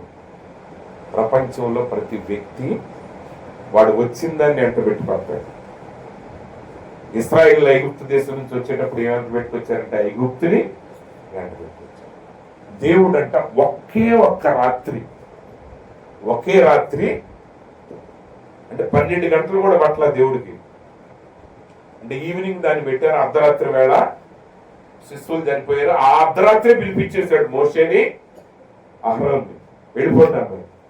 ఆ రాత్రి వాళ్ళు బయలుదేరి వచ్చారంటే విత్ ఇన్ 12 అవర్స్ లోపు ఇశ్రాయేలు ఐగుప్తు దేశం నుంచి బయటికి వచ్చేసారు. కానీ వాళ్ళలో నుంచి ఐగుప్తుని తీయడానికి 40 ఏళ్ళు పట్టిందంట. చాలా మంది ఏమనుకుంటారంటే నేను బాప్తిసం ముందే ఇంక నేను పరిపూర్ణుడిని అనుకుంటారు. ఎస్, కరెక్టే, యు ఆర్ గ్రేట్. నువ్వు గొప్ప నిర్ణయం తీసుకున్నావు, నువ్వు రక్షణ పొందావు, నువ్వు వాగ్దాన దేశంలో నీకు అడుగు పెట్టావు. కానీ నీ లోపల ఉన్న లోకాన్ని తీయాలి. ఈ వధువులో ఉన్న ఆ మత శాఖల యొక్క ఆత్మలను మనం బయటికి తీయాలి. అంతకు ముందు నువ్వు ఏ ఆత్మ కలిగి వచ్చావో, ఏ పరిస్థితుల నుంచి వచ్చావో అవన్నీ వెలుపలకి చాలా జాగ్రత్తగా. God will not deal with his church till she come back to her homeland, the message of the Lord. సంఘము తన స్వదేశమైన వారు ఈ కాలం యొక్క వర్తమానంలోకి వచ్చే వారికి దేవుడు సంఘాన్ని దర్శించాడు. అసలైన దానికి దగ్గరికి రండి. Get away from your Methodist spirit. And I realize this strikes the world all wrong, all of them. ఖచ్చితంగా ఇది లోకాన్ని కొడుతుందని నేను నమ్ముతున్నాను. అయితే వారందరిలో దైవికమైన వ్యక్తులు ఉన్నారు, బట్ కానీ అవేవి కూడా దేవునివి కావు. దేవుడు దాన్ని ఆశీర్వదించలేదు, ఎన్నడూ దాన్ని ఆశీర్వదించడు. ఆ ఆశీర్వాదం ఎవరైనా పొందాలంటే దానిలో నుంచి వెలపలికి రావాలి. కాబట్టి ఇక్కడ అంటాడు ప్రవక్త, no matter how long you have been a Christian, do you still got those little old spirits that talk to you? ఎంత కాలం నుంచి క్రైస్తవుడిగా ఉన్నప్పటికీ ఇంకా ఆ పాత ఆత్మలు నీతో మాట్లాడుతున్నాయా? Makes you fly loose, makes you talk about somebody. కొంతమంది ఊరికినే కోపం వచ్చేస్తుంది. 20 ఏళ్ళ నుంచి క్రైస్తవ్యంలో ఉంటారు, ఏదైనా చిన్న మాట రాగానే ఎమ్మటినే కోపం వచ్చేస్తుంది. ఇంకా చెప్తాడు జాగ్రత్తగా, లాలన చేయ ఆత్మలని వర్తమానంలో చెప్తాడు ప్రవక్త. Makes you talk about somebody. ఇతరుల గురించి చెప్పటం అంటే మనకి ఎంత ఓపుకో. ఇప్పుడు వాకింగ్ చెప్తున్నాం కదా ఎంతసేపు, మొత్తానికి నిద్ర వస్తుంది. ఇదంతా అయిపోయిన తర్వాత లెగిసి మిమ్మల్ని ఎవరిని ఉండమనక్కర్లా, మీ ఇద్దరం కలిసి ఎవరి గురించో మాట్లాడితే మొదలు పెట్టామనుకోండి, అమ్మ వెళ్ళిపోండ్రా అంటే మీరు ఎవరు ఇంకా వెళ్తారా? ఎవరు ఇంకా 2 గంటలైనా అయ్యగారు చెప్పండి, అయ్యగారు ఇంకా చెప్పండి అంట. అట్లేసి అమ్మ ప్రభు వాక్యం చెప్తుందంటే నిద్ర వచ్చేది. అందుకే సోషల్ మీడియాలో ఎందుకు డెవలప్ అవుతున్నాయి బాగా అంటే, అవి ఎందుకు అభివృద్ధి చెందుతున్నాయి, ఎంత విస్ఫోటనాత్మకమైన అభివృద్ధి అనమాట వాటి. అంటే ఒకప్పుడు ఒక 10 లక్షల మంది కస్టమర్లు రావడానికి ఓల్డ్ సాఫ్ట్వేర్లకి 10 సంవత్సరాలు పడితే ఇప్పుడు 10 రోజుల్లో వచ్చేస్తున్నారు 20 లక్షల మంది కస్టమర్లు. ఎందుకంటే ఇతరుల గురించి మాట్లాడటం మనకు బాగుగా ఇష్టం, ఇతరుల గురించి మాట్లాడటం బాగా ఇష్టం. When somebody comes up and goes to speaking about somebody else, you join right in with them, just run them down. ఇద్దరు కలిసి ఎవరి గురించో మాట్లాడుతున్నారు.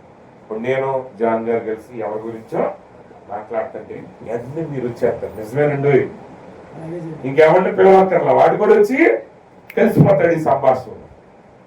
ఇక ముగ్గురు కలిసి ఎక్కడికో వెళ్ళిపోతారు, ఇంకెవడో వస్తాడు. ఇవన్నీ పాతత్వ ఆత్మలు. ఇంకా నువ్వు వర్తమానంలో ఉన్న తర్వాత కూడా ఇలాంటి చెడ్డ పనులు నీ దగ్గర ఉంటే నువ్వు నీ స్వాస్థ్యాన్ని స్వాధీనం చేసుకోలేవు. స్వతంత్ర దేశంలో బందీలుగా మిగిలిపోతావు. ఈ స్వతంత్ర దేశంలో అలా బందీలుగా ఉన్నారు, ఇంకా పేదరికంలో ఉన్న వాళ్ళు ఉన్నారు. ఎందుకంటే వాడి యొక్క అలవాట్లను బట్టి. చాలా జాగ్రత్తగా గమనించండి. That's wrong brother, don't do that. సహోదరుడా, అది తప్పు, అది నువ్వు చేయొద్దు. That's finally keep you out of the promise land. చివరికి ఆ పనులు ఏం చేస్తాయి అంటే వాగ్దాన దేశం నుంచి నువ్వు బయటికి తీసుకున్నావు. ఆ వాగ్దాన దేశం నుంచి నేను ఎక్కడ తీసుకెళ్ళిపోతే బయటికి తీసుకెళ్ళిపోతాయి. కానీ నువ్వు ఎలా ఉండాలంటే దేవుని దగ్గరికి వచ్చిన తర్వాత మార్పు చెందిన వ్యక్తిగా ఉండాలి. ఈరోజు మనం స్వతంత్రించుకోవాలి. చూడండి, దావీదు ఇశ్రాయేలీయుల మీదకి ఫిలిష్తీయుల యుద్ధానికి వచ్చాడు. ఫిలిష్తీయుల యుద్ధానికి వచ్చినప్పుడు ఫిలిష్తీయులలో నుంచి ఒక వీరుడు అన్నాడు. ఆ వీరుడు గొల్యాతు. ఆ వ్యక్తి 6 మూళ్ళ జానడి ఎత్తుగలిగిన వాడు. ఆయన గురించి గొప్పతనం అంతా బైబిల్ రాసి పెట్టింది. కానీ ఇప్పుడు ఆ గొల్యాతు వచ్చి ఇశ్రాయేల్ సైన్యంతో సవాల్ చేస్తున్నాడంటే ఏమనంటే, మేము యుద్ధం చేసుకుని అనేక మంది చచ్చిపోవటం ఎందుకు? ఫిలిష్తీయుల పక్షంగా నేను నిలబడుతున్నాను, ఇశ్రాయేల్ పక్షంగా ఒకటి రండి, వాడు నేను ద్వంద్వ యుద్ధం చేస్తాం, మేమిద్దరం యుద్ధం చేస్తాం. నేను కనుక చనిపోతే మా వాళ్ళందరూ మీకు బానిసలు అవుతారు, ఒకవేళ మీ మనిషి చనిపోతే మీరందరూ మాకు బానిసలు అవుతారని చెప్పి వాడు 40 రోజులు గర్జించాడంట. ఎన్ని రోజులండి? 40 రోజులు. వాడి గర్జనలకి ఇశ్రాయేల్ సైన్యం ఏం చేసిందంటే భయంతో దాక్కుంది. సైన్యం అంతా దాక్కున్నారు. ఎందుకని? వాడి కేకలకి. ఈరోజు సాతానుడు అండి కేవలం కేకలు వేసేవాడు. వాడి కేకలకు మీరు భయపడవద్దు. వాడి మాటలకు మీరు భయపడద్దు. కానీ ఇశ్రాయేలు భయపడ్డారు. ఇశ్రాయేలు ఎవరో దేవుని బిడ్డలు, ఇశ్రాయేలు ఎవరో దేవుని సొత్తు. కానీ ఇప్పుడు గొల్లియాతు కేకలకు వాళ్ళు భయపడి దాక్కున్నారు. 40 రోజులు అయిపోయింది. ఇశ్రాయేల్ రాజు మాట్లాడట్లా, ఇశ్రాయేల్ సైన్యాధిపతి మాట్లాడట్లా, ఎవరికి ధైర్యం చాలా. ఈరోజు సంఘాల పరిస్థితి అలాగే ఉంది. ఏదో ఒక సమస్య రాగానే భయపడిపోతున్నాం, ఒక ఇబ్బంది రాగానే భయపడిపోతున్నాం. వాక్యాన్ని వెతికేటప్పుడు ఒక చిన్న ఇబ్బంది ఎల్లగానే మనం భయపడి దాక్కుంటున్నాం. కానీ మనం అలా దాక్కోవాల్సిన అవసరం లేదు. మన పితరులు పోరాటం చేసి ఈ దేశాన్ని మనకు స్వాధీనపరిచారు. ఇప్పుడు మన బలహీనతల ద్వారా మనం దాని శత్రువుకి అప్పగించుకోవడం. అందరికీ ఓపిక చచ్చిపోయింది, అందరికీ ధైర్యం చచ్చిపోయింది. అప్పుడు ఎవరు వచ్చారంటే దావీదు వచ్చాడు. దావీదు ఒక గొర్రెల కాపరి, ఒక యవనస్తుడు. తన అన్నలకు ఆహారం తీసుకురావడానికి వచ్చాడు. ఆ అన్నలకు ఆహారం ఇచ్చిన తర్వాత ఆ స్వరమిని అన్నాడు, జీవం కలిగిన దేవుణ్ణి అవమానపరచడానికి ఫిలిష్తీయుడు ఏ పాటి వాడంటే వాళ్ళు అన్నారు, అరే నువ్వు కేకలో ఏమాకు. వాడికి కానీ వినపడిందంటే వచ్చి మీద పడతాడు. ఎవరైనా వాక్యం గురించి మాట్లాడతారు అనుకోండి, సీనియర్ విశ్వాసులు అన్నారండి ఆపేస్తారు. అయ్యా ఈ వాక్యాలు మేము ఎప్పుడు చిన్నాం కానీ జరిగే కదా మీరు కూర్చో అంటారు. దేవుడు స్వస్థపరుస్తాడన్నా, దేవుడు ఆశీర్వదిస్తాడన్నా, దేవుడు మన మధ్య అద్భుతాలు చేయగలడన్నా వాళ్ళు భయపడిపోతా ఉంటారు. సరే వాళ్ళు భయం తాగినప్పుడు దావీదు అన్నాడు, నేను ఖచ్చితంగా వాడిని గెలుస్తాను అన్నప్పుడు ఆ మాట ఎలాగో రాజుగారి దగ్గరికి వెళ్ళిపోయింది.